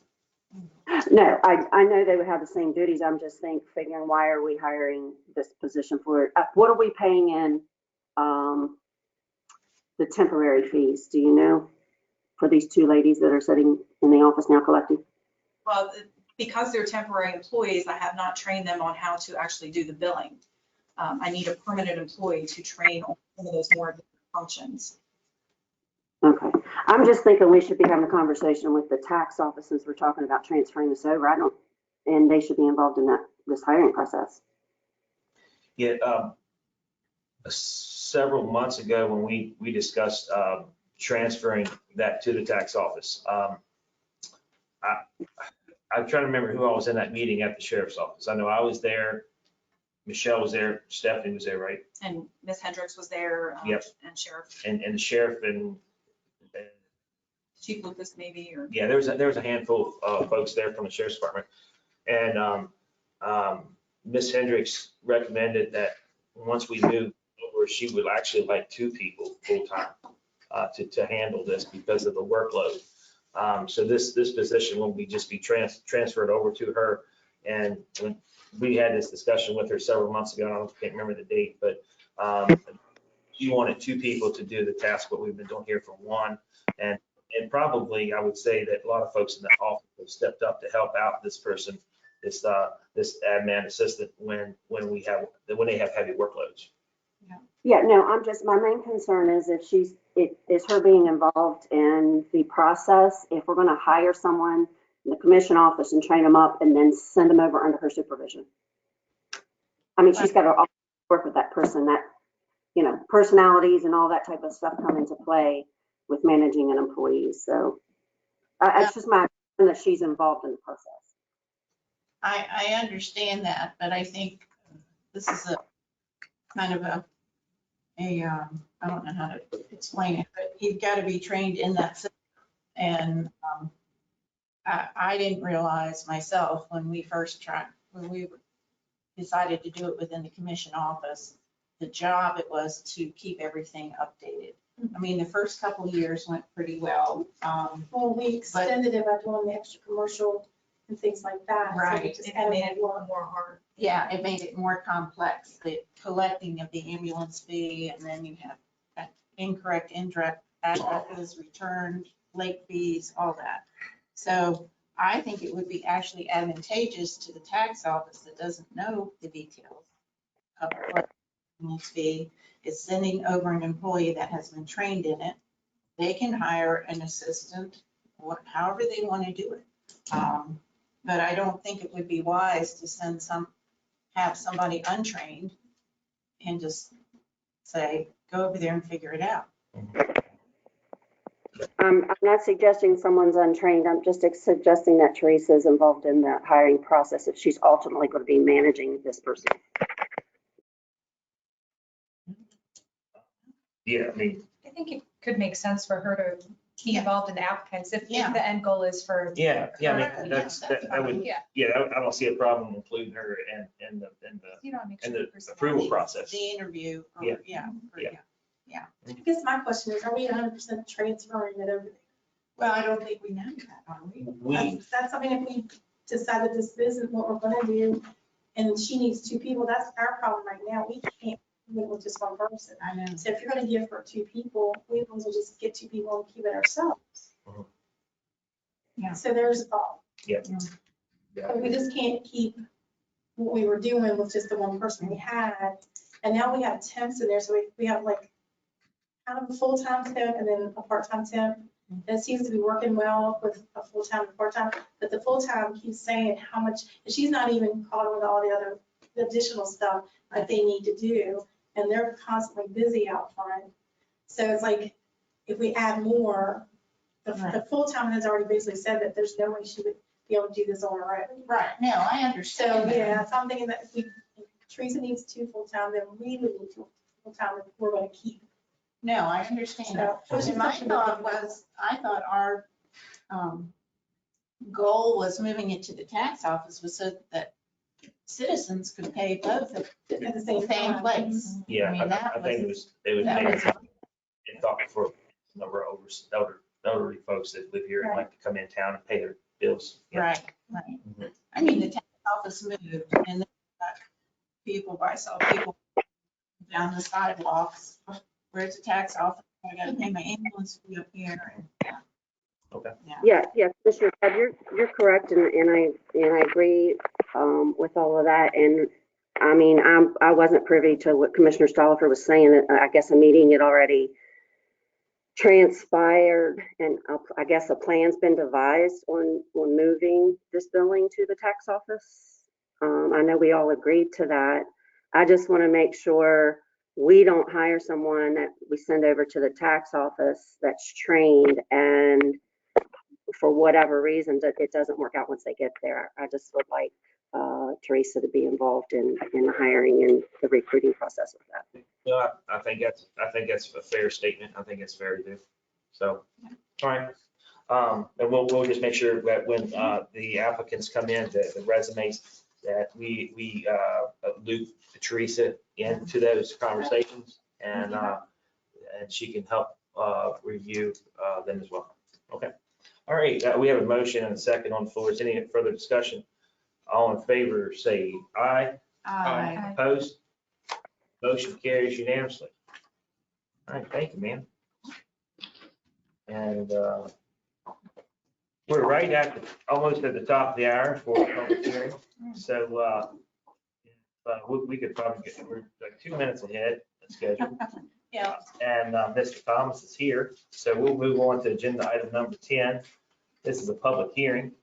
This is zoning map amendment rezoning for the property designated as tax district Cabletown 6, map 12, parcels 12, 12, 2, 3, 4, 5, 8, 9, and 12, 10 and 12, 11. Is Jenny or Alex online? Want to give us a brief overview? This is Jenny. I'm online. Sandy, how do I show my PowerPoint slide? Jessica will give you as a presenter and then, or we can do it that way. Just give her 1 second. Okay. When ready, show my screen. Let's see, people can see your screen. Can you guys see a PowerPoint slide? No, ma'am. Let's see. Is your camera on? Because we don't even see you. There you go. There you go. Oh, you don't see me? Okay. Camera. Can you see me? Now you see me, but how do I make my PowerPoint slide show up? People can see your screen. It says that people can see my screen, but you're saying you can't, right? Huh. I can see it on my phone, so. Oh, you can? So Yeah. it's just something with the screen. It's showing, Oh, yeah, I see it on the desktop. It's on the Yeah. computer. but it's not loading on that. It's not loading on the web. Oh, that's interesting. Okay, well, that was for, I think he printed it for you. Yeah. And I'm not really making the presentation on behalf of the applicant. My role is to tell you what the planning commission determined, but this was the information that was provided to the planning commission. So I thought it might be useful for you all to see it. If you have the sheet of paper in front of you, or if you have it on a computer screen, the left-hand photo is the zoning map. And where the numbers 12, 12.10, 12.11, 12.4, that's the area that needs to be rezoned. It's shown in purple, or that's being requested to be rezoned. The middle drawing is their potential redivision of those lots into smaller lots, which he can discuss with you. And on the right-hand side is the comprehensive plan future land use guide, which shows this as industrial or commercial. So the request is to rezone it from industrial commercial to residential light industrial commercial. I'll let him make his pitch as to why he wants to do that. But the determination of the Planning Commission, based on input from the staff and a review of the comprehensive plan, was that while the proposed zoning district isn't literally recommended by the 2035 plan for the properties, it appears to be reasonably consistent with the envisioned Jefferson 2035 comprehensive plan, as it includes industrial and commercial uses in addition to residential uses. But John needs to make his overall discussion to you all. And I don't know how to make the thing show, so apparently I'm not seeing it. Sure thing. The applicant is here. Mr. Thomas, you want to come up? And after you get done, we'll open up for public comment, and then we'll move from there. All right, I guess I was here a month ago, so I give the same basic presentation. We had the majority of the lots in here, 75% of the lots.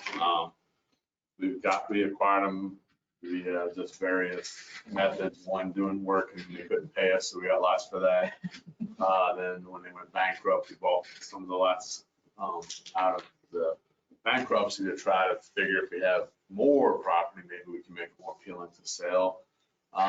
That's been, I don't know, 14, 15, 16 years, something like that now. We've had them, we've had some interest.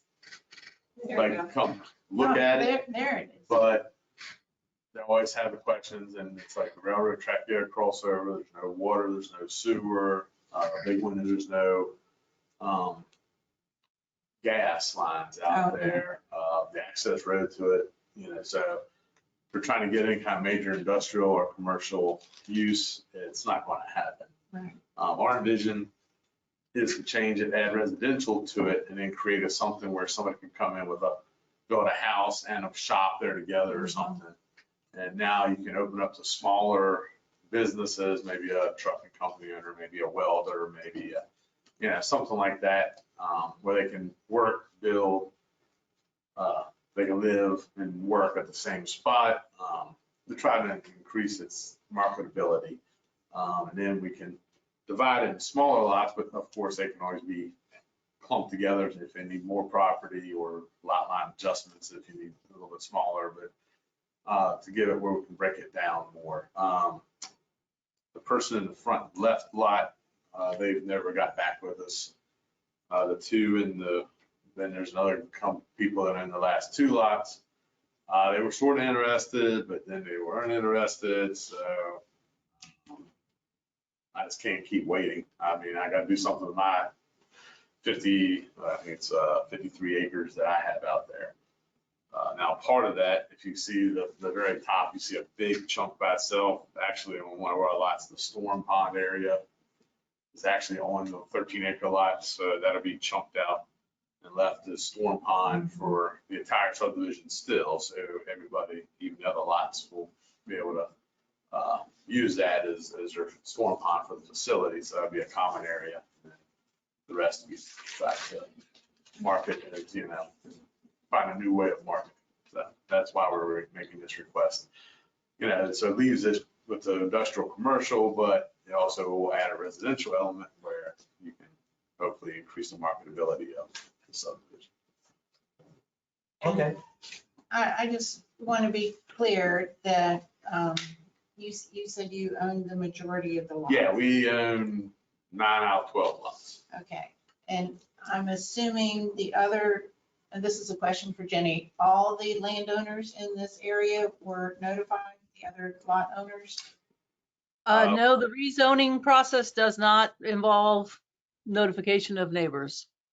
Now, we've been in discussion with the one owns the last two, and we're I don't know if they're waiting to see if this goes through, because Okay. maybe it's something for them to do too. Well, and I just wanted to make sure everybody knew. That's always been my thing, And we've that, sent neighbors multiple, would know. right, sent letters and stuff, trying to get hold of the guy at the front left. Okay, And we've never heard any response back from him, but, but his lots, I mean, the bulk of that top left one, I mean, probably half of that's in the floodplain, so really it's not even usable for right. a lot. So I'm not sure what his plans are to ever do with it, but it definitely, we got about half the lot you can't do anything with, so. All right. Does anybody else have any questions for the applicant? All right. At this time, we'll open it up for public comment. Is there anybody online that would like to make a comment on this rezoning?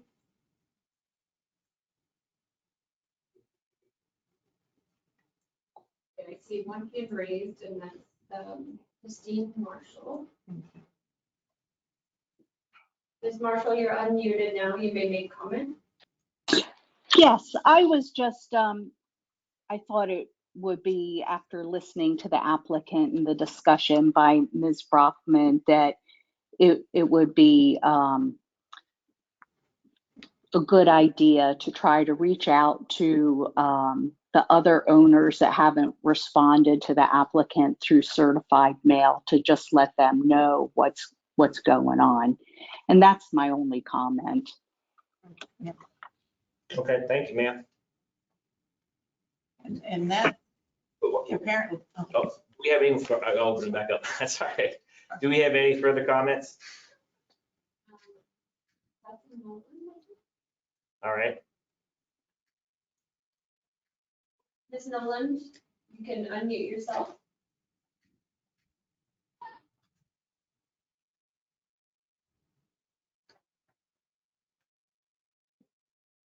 It said that she's self-muted. I've lost some practice here. But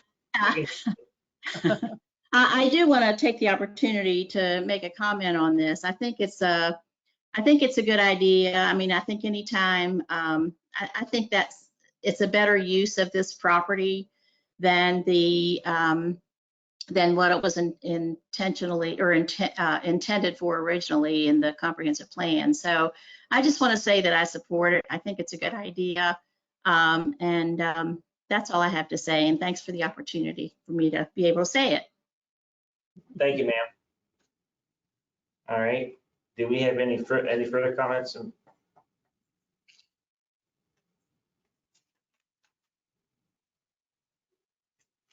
All right. If there are no objections, the public comment period is closed. I know Commissioner Tab had a question or a comment. A comment, and I share Ms. Marshall's concern that, there's been no official, I know Mr. Thomas has tried to contact the neighbors, but that perhaps that is something we can review in our ordinance, and with the rezoning request that the staff has to notify the neighbors for the public hearing. I just think that, puts it on equal footing for everyone to make an effort or not make an effort, express their concerns. No, but I'm in favor of this. I certainly think it makes sense to, on a farm. We live right next to it, so, or in it. So I know that the convenience factor is significant. So I'm encouraged by this. So I'll go ahead and make a motion to rezone the aforementioned property from its current industrial commercial to residential light industrial commercial. All right. We have a motion and a second. Do we have any discussion? All in favor, say aye. Aye. Motion carries unanimously. Thanks, sir. Thank you all very much. All right. We have another public hearing at 11:15. We're running about 6 minutes ahead of schedule. Only take about a 3-minute break, and we'll come in and jump on this public hearing, and then we'll move on to the rest of our schedule here. Doing well, surprisingly well on time.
Ian and Jessica?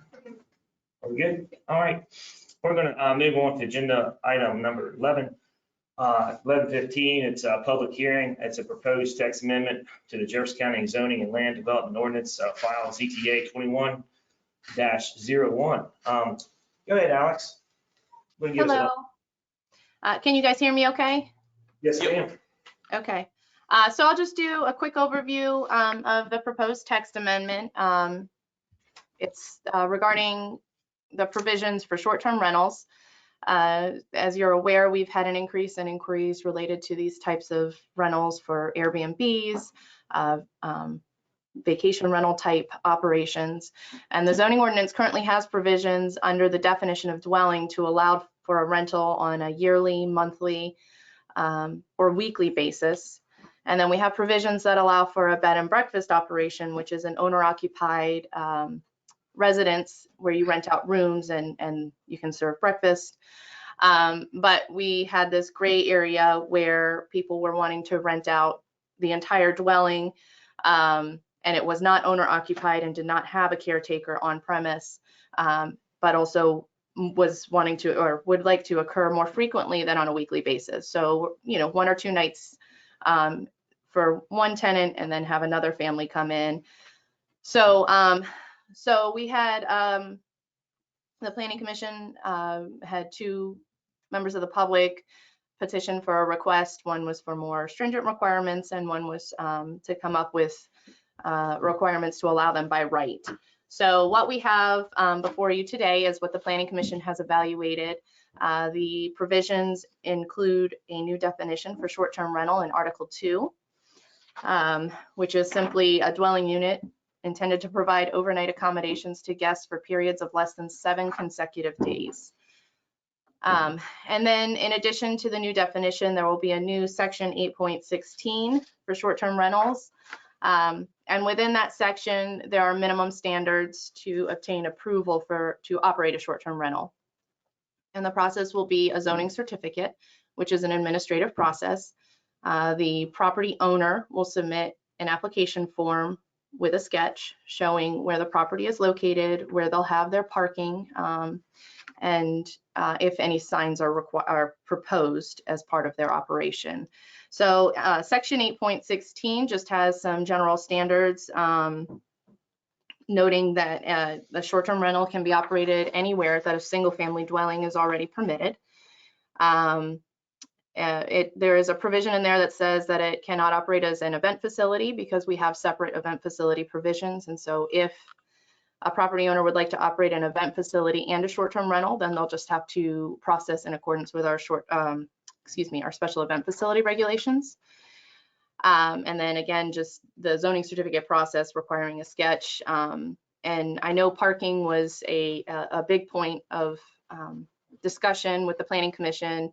The purpose of showing or demonstrating that you have sufficient parking on site is to ensure that nobody's parking within the public right-of-ways, because that would obviously create a safety issue and have a negative impact on other property owners there. So, and if a public or common area exists within the residential area and they can obtain approval to have parking in those areas, then they can just demonstrate that on the sketch. So if the parking is not occurring on the property owner's property, they simply need to demonstrate where they have approval to provide additional parking elsewhere in that area. And then the final paragraph in there is a common statement, whether it's in here or not. We inform everybody that our office does not enforce private covenants or restrictions. So if the short-term rental is proposed within on a property that's within a subdivision that has an HOA, if there are any kind of private covenants or restrictions that would prohibit this type of operation, then they would need to take it up with the homeowners association. Our office would not enforce those covenants or restrictions. That is the case with any kind of home occupation or cottage industry use. And then finally, Appendix C will be revised to reflect short-term rentals and where they're permitted and where a conditional use would be required. And as noted previously, these will be permitted anywhere that a single-family dwelling is already permitted. So the rural, residential growth, residential light industrial, and village zoning districts are all permitted by right. And that concludes my overview. If you have any questions for me, I'd be happy to address. Does anybody have any questions? Yes, Alex, and I know maybe no one knows at this point, but that's a concern of mine. How are we going to enforce this? And if residents in a neighborhood have complaints, who does that go to? That's my biggest concern. So right now, if a neighbor or a property owner would like to file a complaint, so if a property owner is operating a business from their home and they haven't obtained approval from our office, they can file a complaint with the ordinance compliance officer, who will notify the property owner that they need to get in touch with our office to come into compliance. So it'll be two mechanisms in place. The property owner who wants to place a complaint will confirm that a zoning certificate has or has not been obtained. And if one has not been obtained, then they'll go to the ordinance compliance officer to start that formal complaint process. If a zoning certificate has been issued, and the property owner may be in violation of that zoning certificate, then we will notify them and remind them of what those restrictions may be. So for instance, if there were neighbors parking in the road and there was an issue with the neighbors getting past the guests who were parking in the road, then we would notify them that they were in violation of the zoning certificate. And typically the first time is just a warning letter from our office. And then if it continues, then the ordinance compliance officer has mechanisms to process through the circuit court. Well, unfortunately, that takes too much time, in my opinion, if it's an ongoing situation.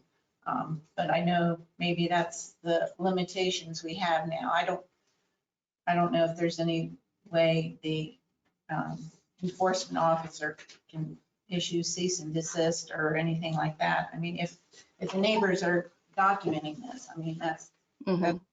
That's the burden for them to document problems. Yeah. Yeah, I mean, if the enforcement side of things is of concern, you know, that might be a conversation we can have internally with staff. I don't know if that would require an amendment necessarily, but maybe just a review of the protocols that are in place. Yeah.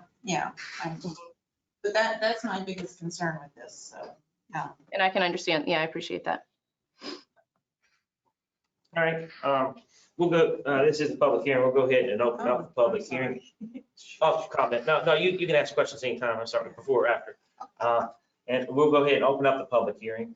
And if we have anybody online, if they could raise their hand, let Jessica know. We'll give you 3 minutes, and then we'll close the public comment and then move on. So it looks like the marshal has their hand raised, and I'm not sure if it's raised again or if it was initially, but she's self-muted. So Ms. Marshall, if you'd like to make comment on the short-term zoning amendment, you can do so now. There's nobody else. Okay. Sorry. Go ahead. The floor is yours, ma'am. Can you hear me? I didn't have a comment. I guess my hand was raised from the last one. So sorry. No problem. All right. Do we have any further comments? No. Here. I do want to note that one of the things I handed out this morning were a handful of comments that we received this morning via email that were printed for you. Yeah, I've got 3 of them, right? Yes, ma'am. Yeah. 3 or 4. And we'll note that the written comments were received to us for the short-term rentals. All right, if there are no objections, the public hearing process is closed. I'll go ahead and move a motion to accept the proposed text amendment to the Jefferson County Zoning and Land Development Ordinance file ZTA 21-01. Do I have a second? You also need to find that it's consistent with the conference. Okay. And I'll add to my motion that it is consistent with the conference. Thank you, sir. Second. And we have a second. Is there any discussion? Yeah, I'll just bring up my point. I would like this, the short-term rentals to be a little bit tighter. I know, you know, everyone the opportunity, every homeowner or business owner to maximize the use of their property.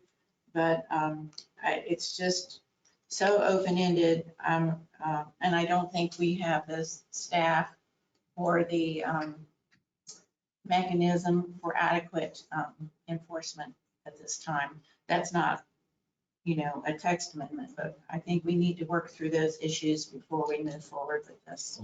Okay, well done. All right, any other discussions? All right, all in favor, say aye. Aye. Opposed? No, A motion carries 4-1. All right, we're gonna move on. We'll move on to old business. This is update on the comprehensive audit. The gentleman who was providing us with the scope of work has been out of the office. I do hope to have a scope of work here presented to the commission at our next meeting. So we'll try to get that taken care of and on the way. I do know that they, even when I originally talked to them, it would be weeks before they could start the audit. Obviously, with the workload that they currently have. I will now move on to old business number 15, review and approval of policy 319, financial systems and approval policy. I just wanted to note, I just wanted to address the county commission on this and talk about 319. But before we discuss 319, I wanted to let everybody know on November 18th, the county experienced a Tyler system security breach. The county was no longer in compliance with the state auditor's internal control requirements for separation of duties between the person who disperses county funds and the person who deposits county funds.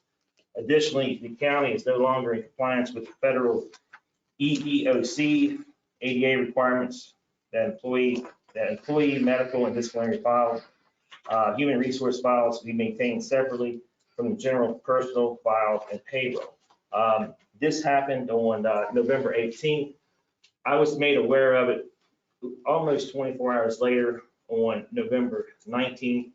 I went down to the clerk's office, had a discussion with the clerk, and we immediately removed the access that was granted to her.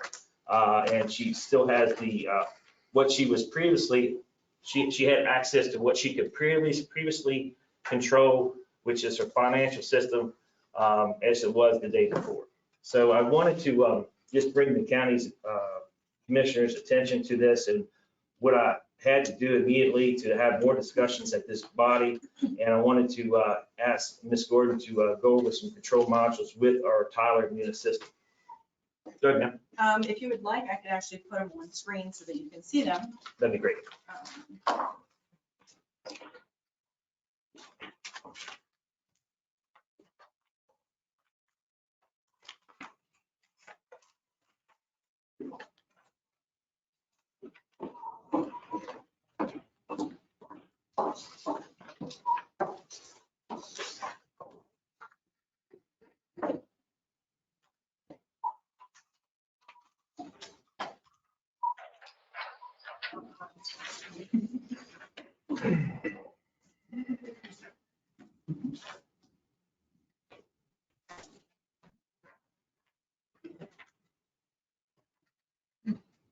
You have to find yourself a panelist and turn yourself into a person. Usually you just write.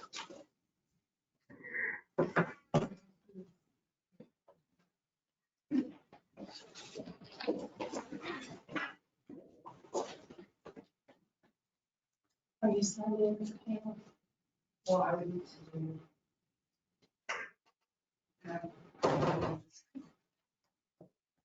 That, yes, you just share screen.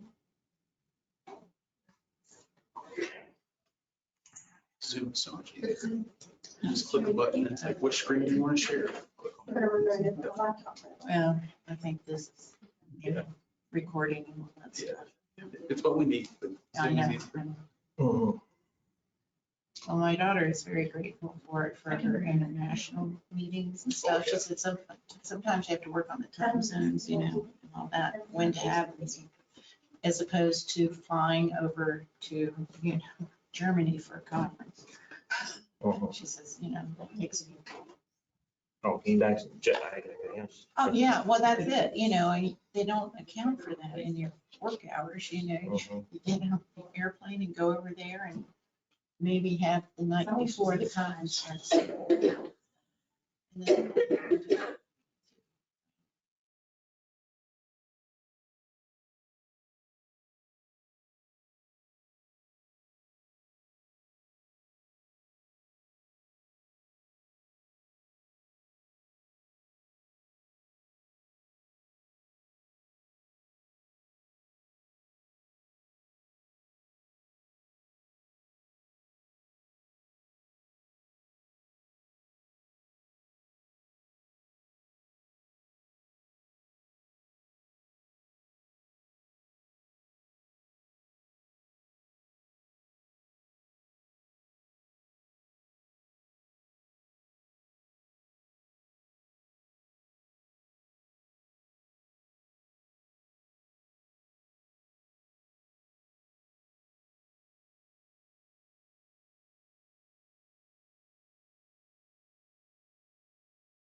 Oh, as soon as we do that, then. Yeah. 5 minutes. Okay, we're experiencing technical difficulties right now. We're trying to upload a PowerPoint presentation to our screen. We're going to take a quick 5-minute break and try to figure this out. We'll be right back and we'll jump on, stay on agenda item number 15 under old business. Thank you. We'll get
We're live? We're live now, all right. Welcome back. We have solved our technical problem, and we're going to stay on old business number 15, review and approval of policy 319. And Ms. Gordon is going to give us a brief overview of the title system here. I wanted to start first by showing you what the old system looked like. When someone would log in, this is what the screen would look like. We used the old system until, for AP and general ledger, until February the 1st of 2019. And for payroll, it was active until November the 1st of 2019.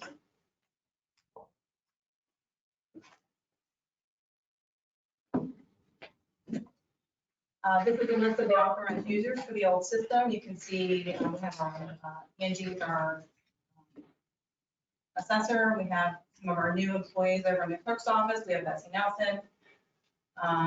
We have former employees, Dr. Brand, Tammy Schaefer, Vivian Fields, she's a current employee.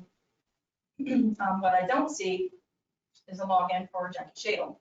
Doesn't appear to me that Jackie Shadle has ever logged into the old system, even though it was a system that was in use for the first 3 years of her term.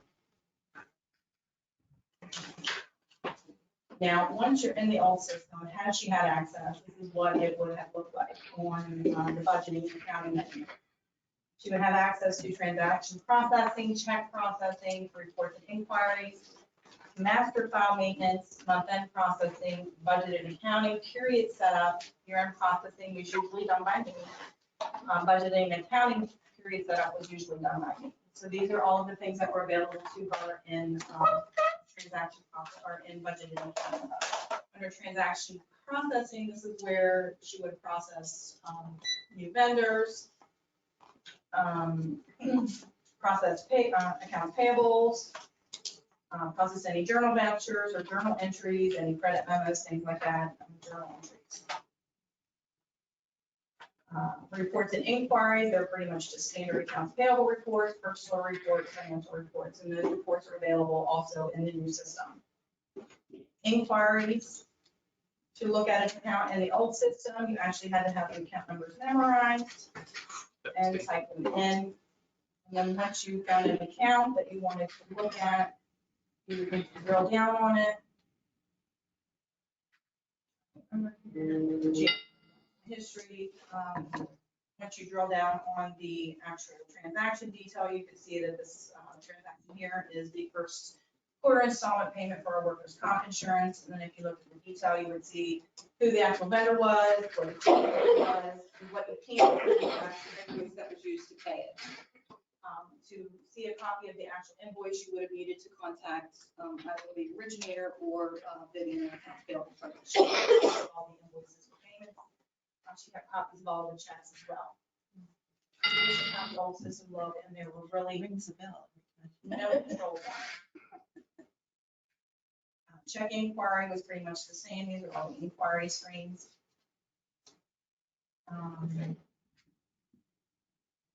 Let's see. Project and grant accounting was typically done by me. Capital assets, you see capital assets are not available in here. Capital assets was something that was maintained in spreadsheets by me. It was not actually in the old system. Yeah. GAAP internal controls for capital assets state that the person who adds the asset is not the person who should pay for the asset. For example, if you recall in recent years, we've seen examples of elected officials, even in the White House, who when they left office, they removed furniture, they removed artifacts. So the way that you're able to track that is to ensure that the capital assets, maintenance of capital assets is not the actual person who has the actual assets. Right. Vendor and purchasing functions are all the same. In the new system, month end is actually automated, but those functions are still the same in the new system. We're going to look at the payroll system. I'm not going to drill down on payroll, but to get the payroll, here's payroll processing. I believe that's where they would actually enter timesheets, enter payroll data. This is where they actually did the payroll check run, and she still has access to that. Reports and inquiries, this is where you would print year-to-date reports for an employee to how much they earned, how many deductions they had. You could print a deduction report so that you could pay your monthly vendors for health insurance, taxes, things like that. So all of that information is here. Master file maintenance, this is where you would enter your new employees. This is where you would update your deductions. You would update any of your pay data codes. So this is all of your master files that are available to you to be updated, direct deposit files, all of that. Periodic processing, this is where you would do your W-2 processing, process any of your quarterly reports for Social Security, like in Social Security. This is where you would process those things. ACH emergency check processing, I'm not sure what that was for. And then you could actually put messages on the things up. So these are all the functions that were available to her in payroll as well as in budgeting and accounting. Now, in the new system,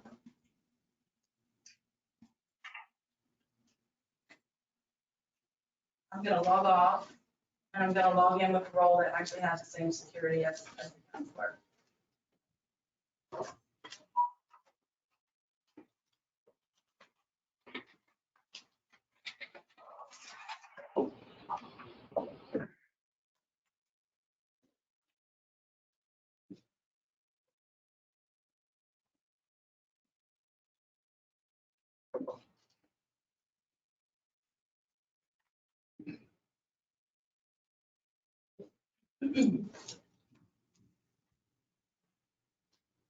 In the old system, in addition to those payroll functions, other things that I handled in spreadsheets would be the salary projection and position control. Those were created and maintained by me in an actual spreadsheet.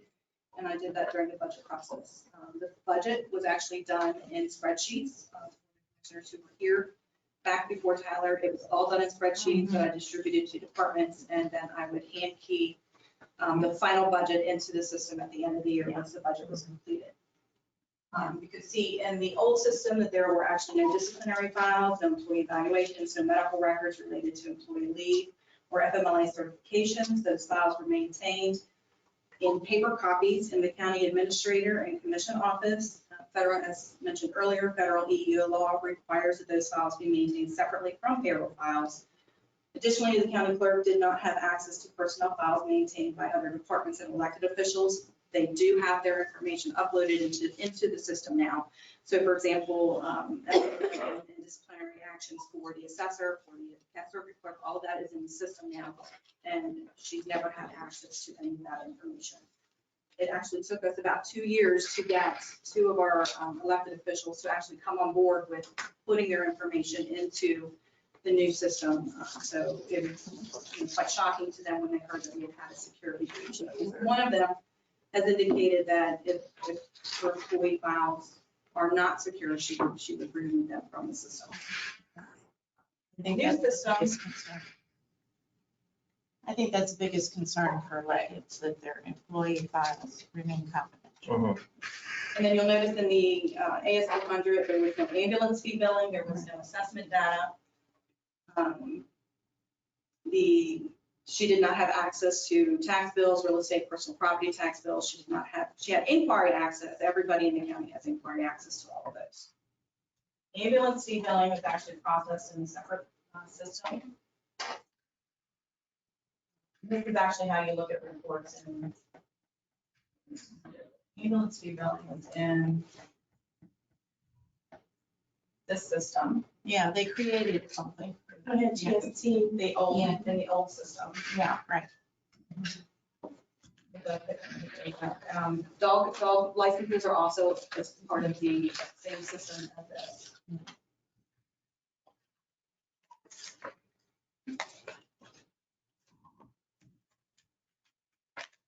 So ambulance fee bill, we're here in the system like this. So we're just going to, she didn't have access. She had inquiry access on the county's website, but she did not have access to maintain or update bills. That is actually an internal control requiring that we have separation of duties between the people who actually accept cash, people who can modify bills, and the people who can distribute cash. So this would be what the old system looked like for ambulance fee bills.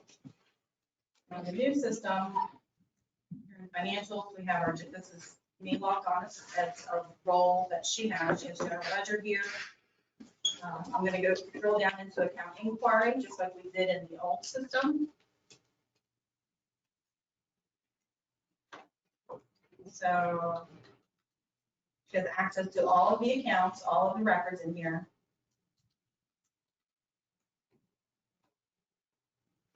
I happen to have account numbers memorized. If you don't, you can search for them in here, where you couldn't do that in the old system.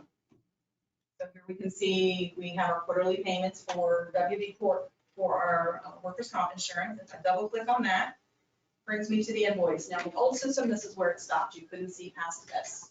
Here in the new system, you can actually look at that, the document that originated it.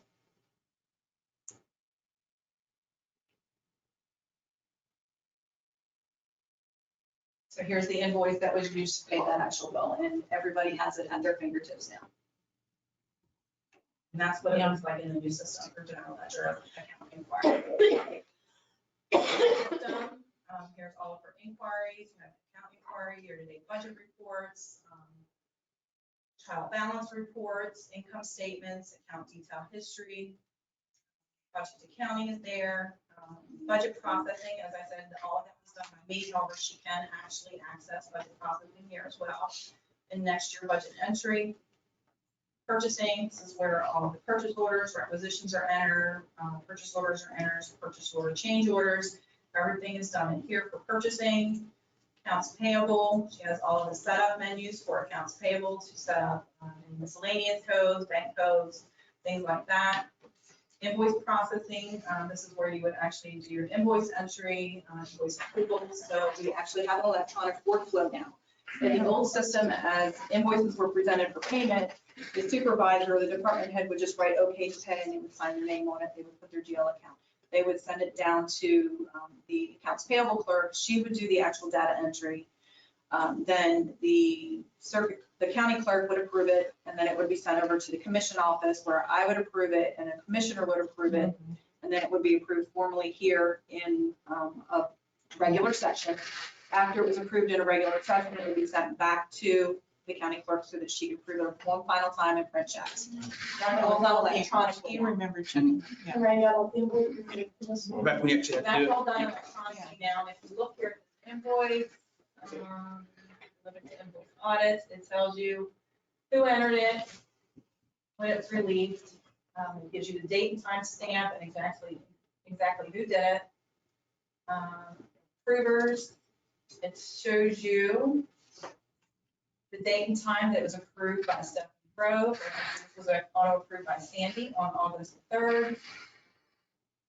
It was then approved by Jackie, Bethany, and Vivian in the county clerk's office. And then it was approved by me on August the 10th, and then it was approved by a commissioner on August the 11th. And there's one of two commissioners can do the approval. So we have the exact same workflow in the new system that we had in the old system. We just have electronic approval now instead of paper approval. And you can actually see that here.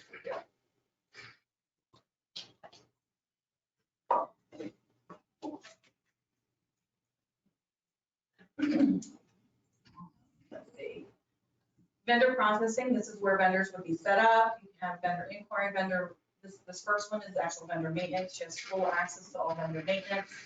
Vendor inquiry, inquiry menus are typically given to most anybody who wants to be able to inquire. So in the past, in the old system, only a few people could see, could access vendor inquiry. Now, majority of the people that we have can actually look at vendors and see what information we have for this.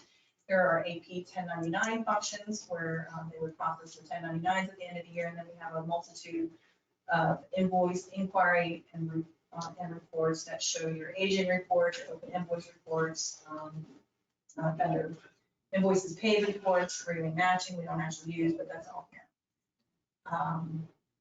Capital assets, although she does not have access to enter assets, she does have full access to look at every single asset that's in here that she never had before, because that was something that I maintained in spreadsheets. She does have complete inquiry access to all records. So we have 340 records in here. Most of our newer records are going to have invoices attached to them.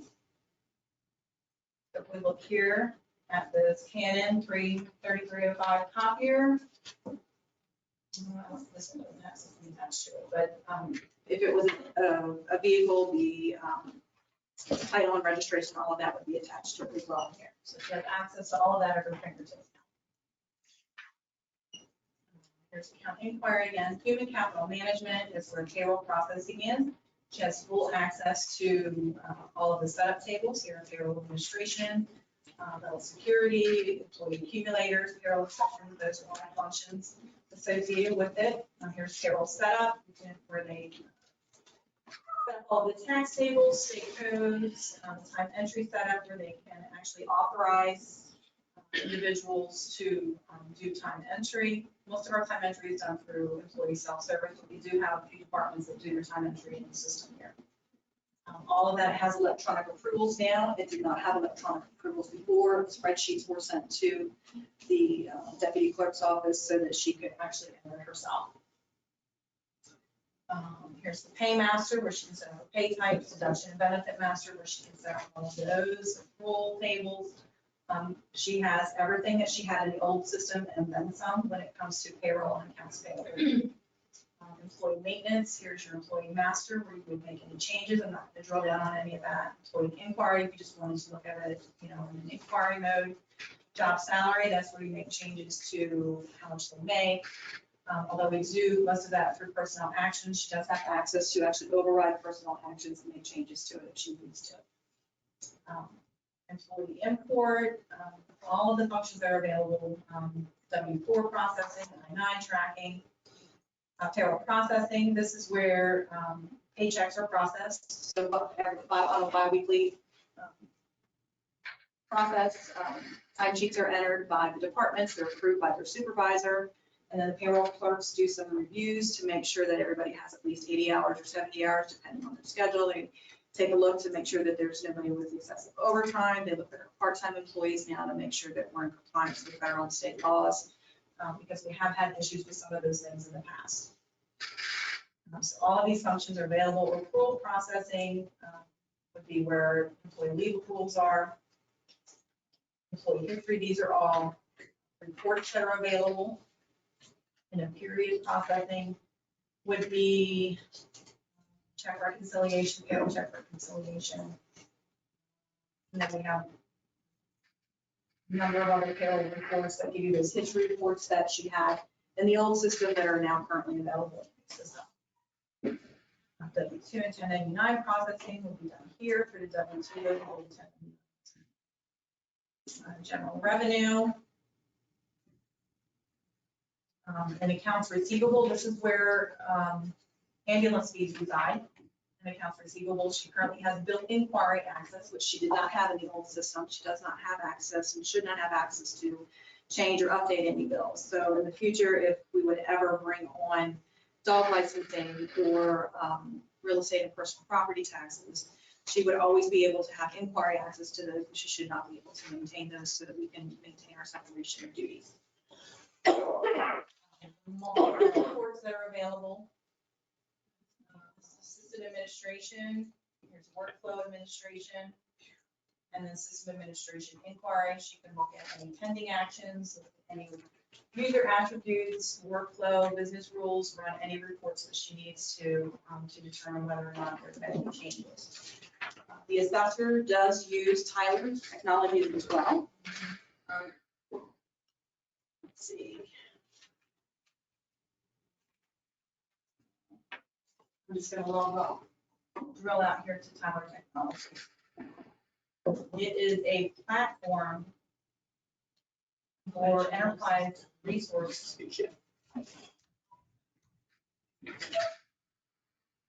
They have many, many different softwares that are available to them. So, for example, they have a permitting module. We don't use the permitting module in Tyler. We actually have a separate system for that. And it's called My Government Online.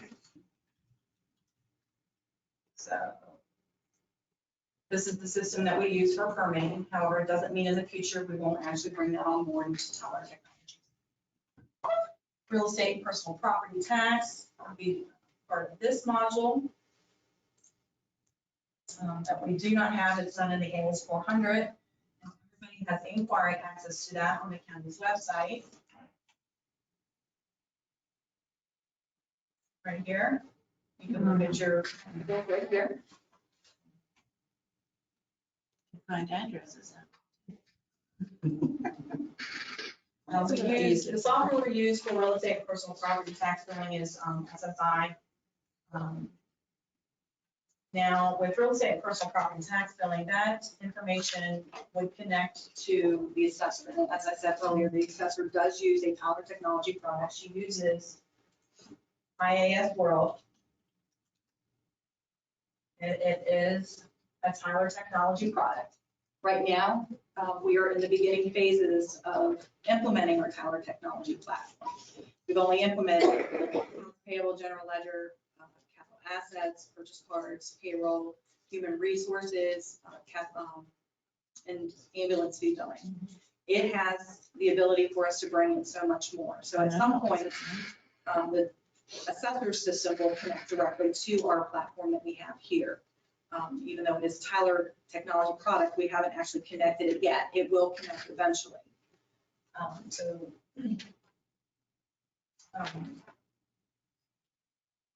Right now, everyone does have access to all of the assessor's information. However, the assessor is the only statutory, only the assessor has the statutory authority to determine who should have access to modify, add, or delete property owner records and assessment values. Much of the property owner information is actually confidential as well, and we are in the beginning of stages of phasing this in through a camera bridge. It's called a camera bridge. We haven't actually done that yet, but as we start phasing things in, this will be one of the products that will be available in our Tyler Technologies platform. Tyler Technologies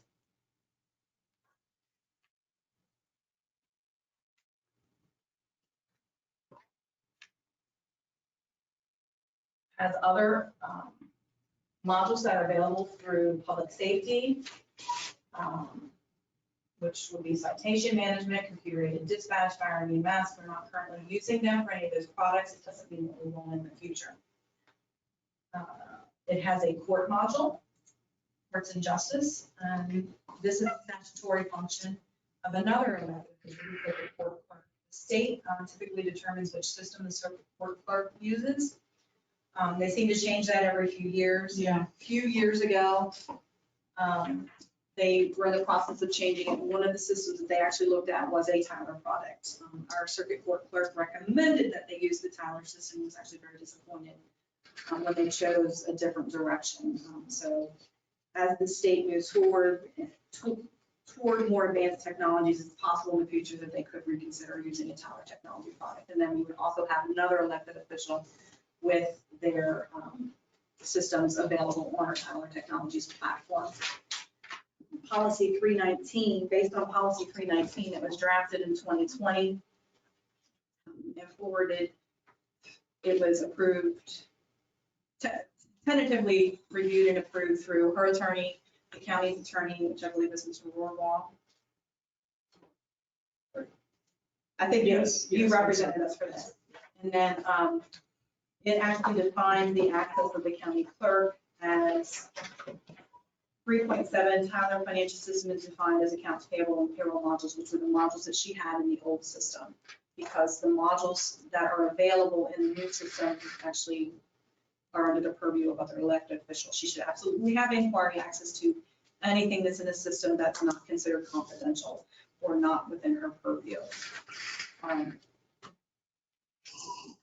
think that's pretty much everything I have to show regarding that. If you have any questions, or if you wanted to go over the policy that was drafted in 2020, unfortunately COVID happened and it just never got approved. I did include the email that Russ and I have been following since 2020 that says until the policy was implemented, Stephanie Grove instructed Russ and Michelle to seek her permission via email regarding any changes to her portion of the system when we've done that.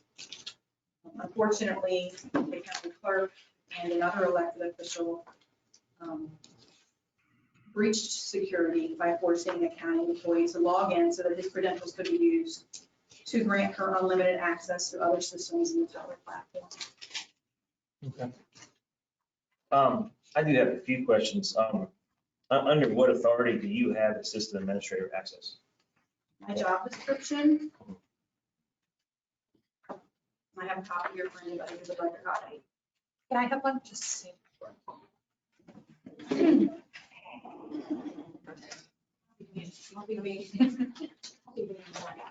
Thank you, ma'am. My job description on page 2 in the essential functions, it says develops, implements, and administers the financial procedures and systems in accordance with generally accepted accounting principles, local, state, federal laws and regulations. Okay. That authority was granted to me by the county commission. Okay, all right, and then under what authority do you have the ability to create county internal controls? Based on my job description, there are a number of places in here where it says that I am supposed to exercise control and development of departmental policies, goals and objectives, and budgets.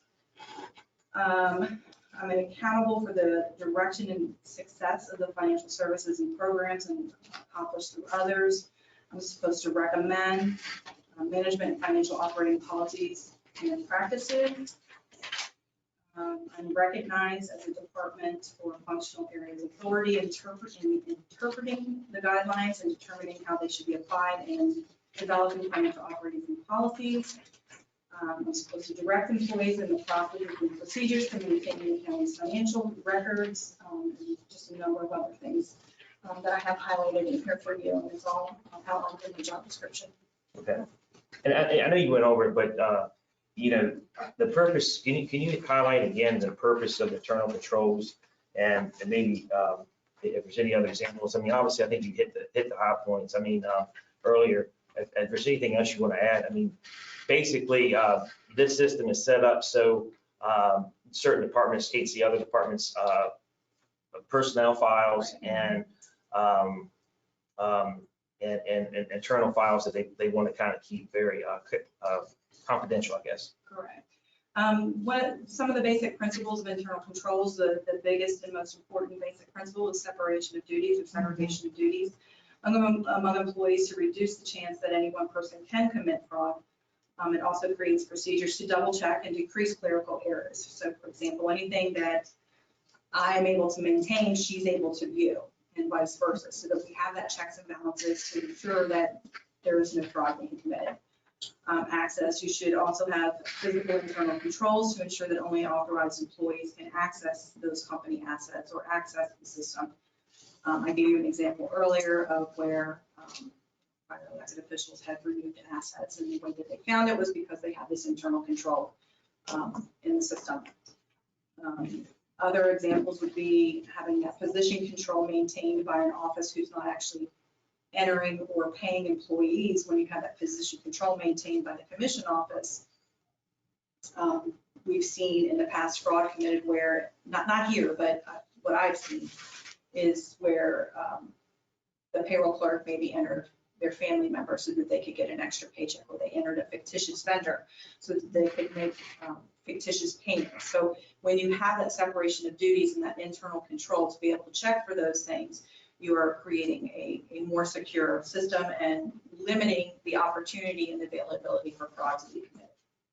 Record keeping is also important. Verification, managers should regularly review all key general ledger accounts for accuracy.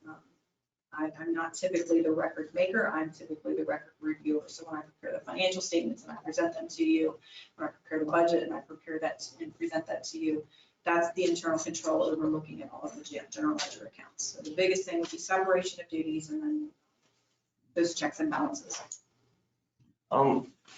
During the course of just under 24 hours, our clerk, Jackie Shadle, had access to these classified documents. Can we tell by going into the system whether these classified documents were accessed or not? I would need to reach out to our support system. I'm not sure if any of those were accessed or not. The opportunity to reach out to them. I'd have to reach out to support. Okay, and just to be clear to everybody, when I asked to shut this back down on the 19th, like I said earlier, within about a 24-hour time frame, and our clerk has the exact same access she had the day before. So we didn't, nothing was changed other than changing it back to the old way. I just want to make that very clear. And something else I want to make clear too, I have a whole lot of questions for our clerk, Ms. Shadle. I emailed her 2 or 3 days ago, and she informed me, I informed her that we wanted to talk about this at today's meeting. And she informed me she was going to be sick today. And then I emailed, copied Sandy on the email, and I said, please include Ms. Shadle as a host, a webinar, or a webinar participant. And then she emailed me back, and again, this is 2 or 3 days ago, and said that she was going to be bed sick today. So what I'd like to do is keep this on our agenda for the 16th, and perhaps Ms. Shadle will be feeling better by then, and she can attend our meeting on the 16th, and perhaps we can ask her some further questions. I have one other point. Sure. The employee who was asked to log in with his credentials was asked to do so by Commissioner Jackson. We actually have policy 913 that I'd like to pass out. And can you email that to us as well too? I sure can. Okay. This is policy 913. It's available on our county's website. Policy 19 is titled Appropriate Interface with Commissioners, Employees, and Volunteer Policy. Number 2 states that individual county commissioners are without authority to supervise or otherwise direct the performance or duties of county personnel or volunteers. Number 3 states no individual county commissioner shall order or direct the performance or any act, task, or duty by any county employee or volunteer unless specifically authorized by the County Commission of Jefferson County. Number 4, no county employee or volunteer is under any obligation or duty to perform any act, task, or duty ordered or directed by an individual Jefferson County Commissioner unless such act, task, or duty is ordered and directed was specifically authorized by the Jefferson County Commission. Provided further that no county employee shall be disciplined in any way for declining to perform such act, task, or duty for any individual Jefferson County Commissioner unless such act, task, or duty was specifically authorized by the County Commissioner of Jefferson County. So I just wanted to point that out so that we can have, that the employee who was involved in this was a bit under duress. Yeah. Okay. No negative consequences. Agree. All right. Did we? I know you had mentioned that we did have an email from Ms. Shadle. I would. Steve, do you want me to read? No, ma'am. I think we'll hold off onto it. I would love to see Ms. Shadle here in person. Hopefully she's feeling better in 2 weeks, and we can have her here in person and ask her these questions in person. And we'll take up this matter on the 16th. We'll further move on this matter. Now, I did do some other research on this policy 319. Again, Ms. Gordon has mentioned that this policy was approved by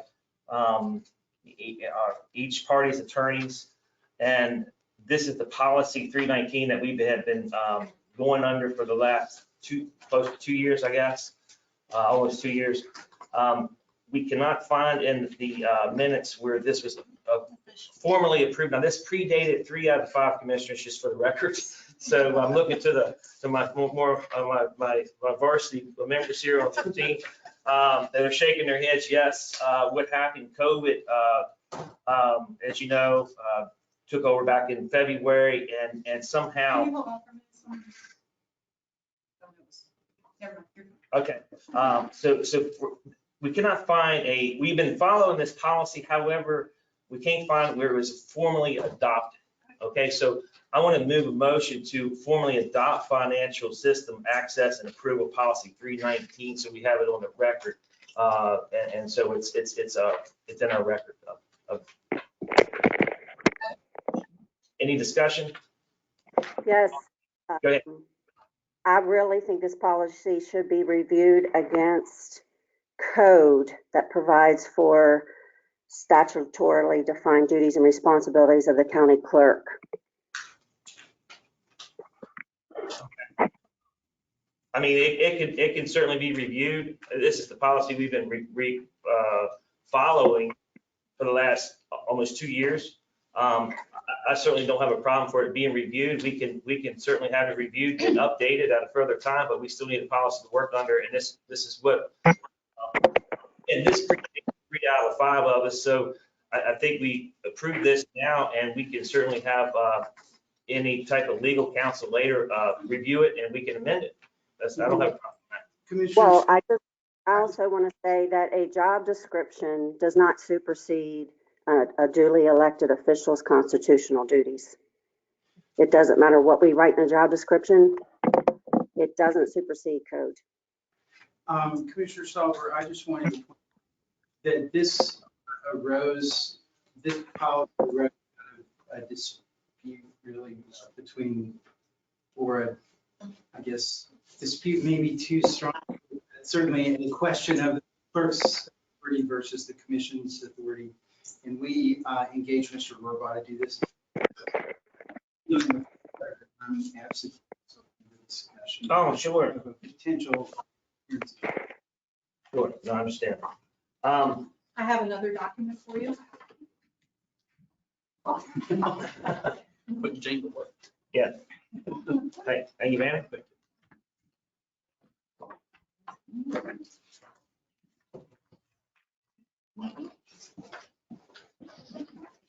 This is an Attorney General's opinion, advisory letter regarding the ability of the Jefferson County Commission to hire a chief financial officer.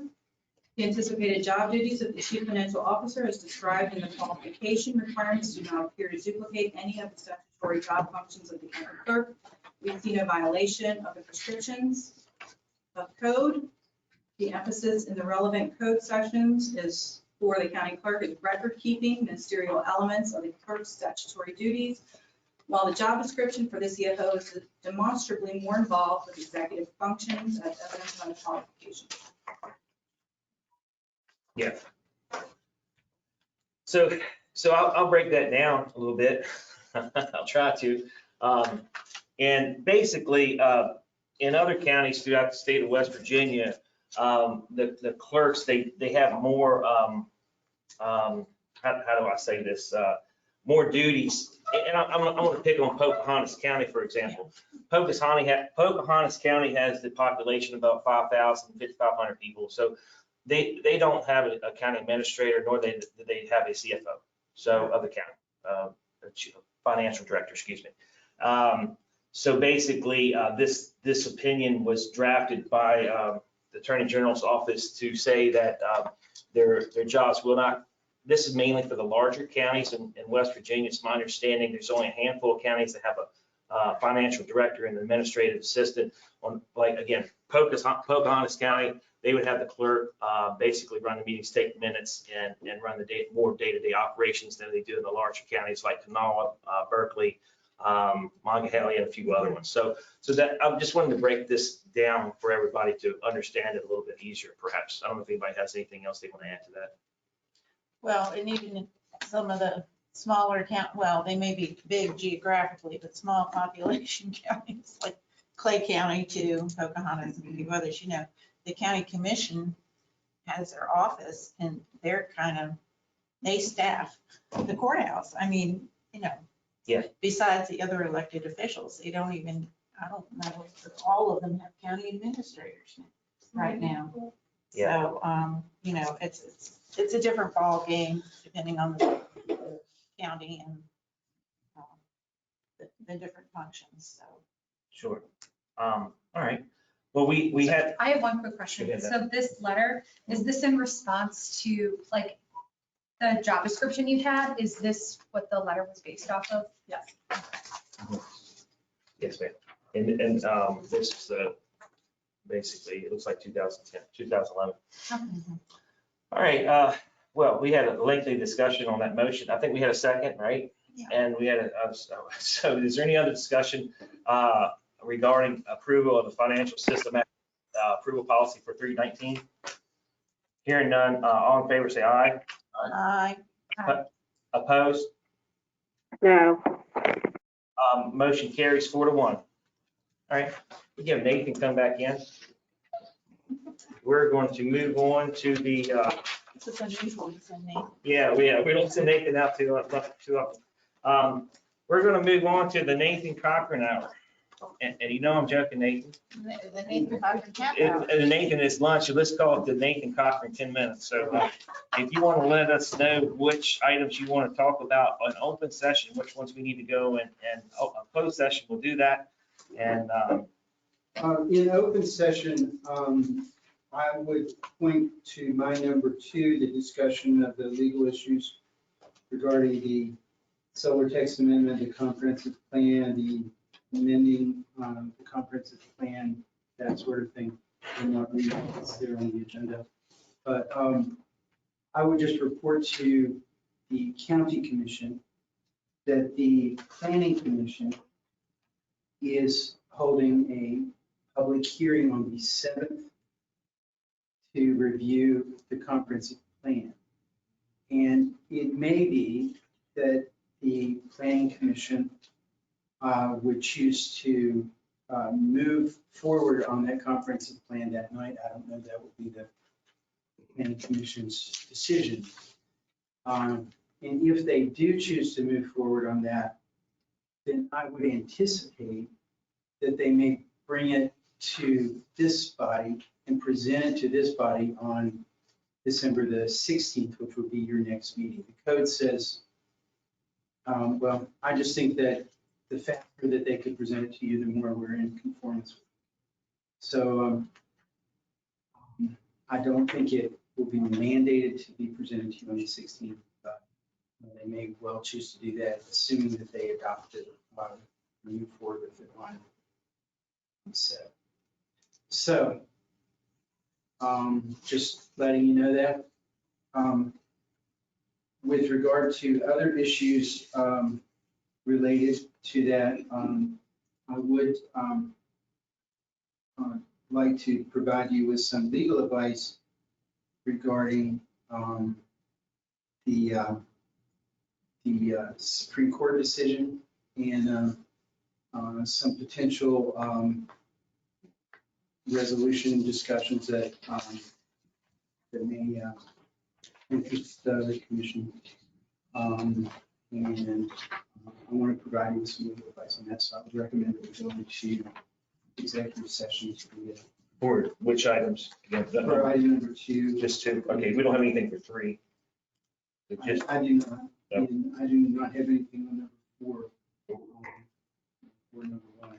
okay, all right. I'll move that we go into executive session for item number 2 under Nathan Cochran to receive legal advice and the matters we described. Go a second. Second. I also had a question. Are we skipping 14 today? I didn't check it off. It's okay if we are. Oh, yeah, I mentioned it earlier, right before we went in, right before we hit 15. Yeah, Okay. just so you know, yeah. We're waiting on a scope of work. I have one additional matter that the commission may choose to consider before going into executive session. Based on my recollection, item number 10, we had the public hearing and then the commission moved to accept those changes. I do not recall that the commission found that those changes were consistent with the comprehensive plan.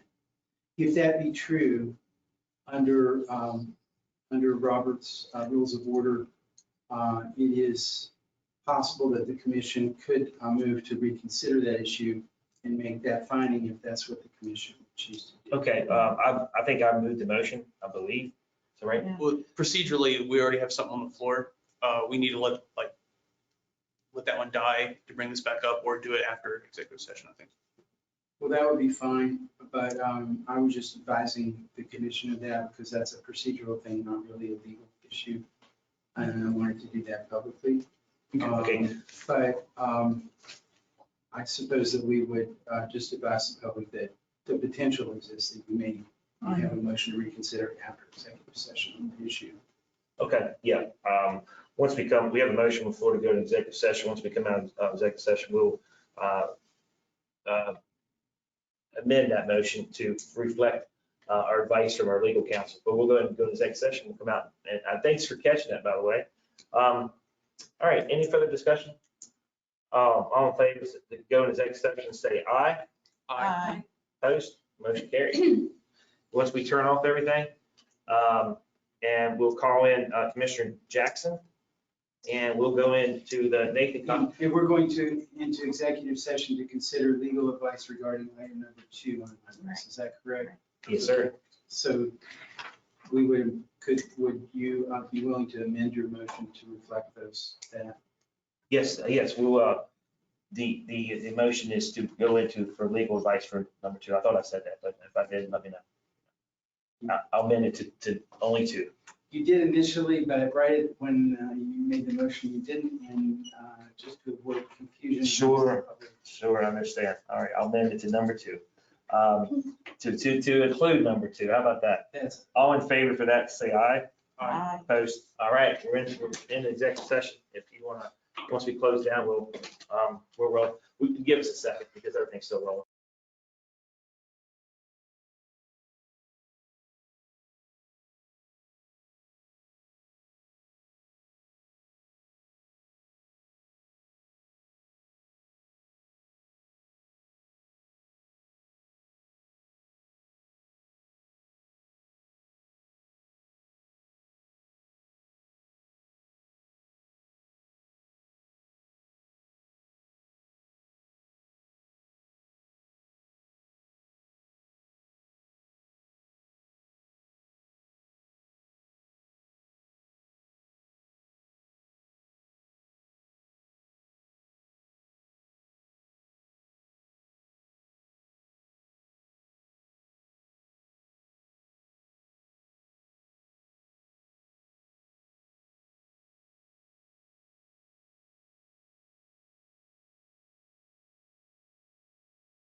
All right, welcome back. Move that we come out of executive session.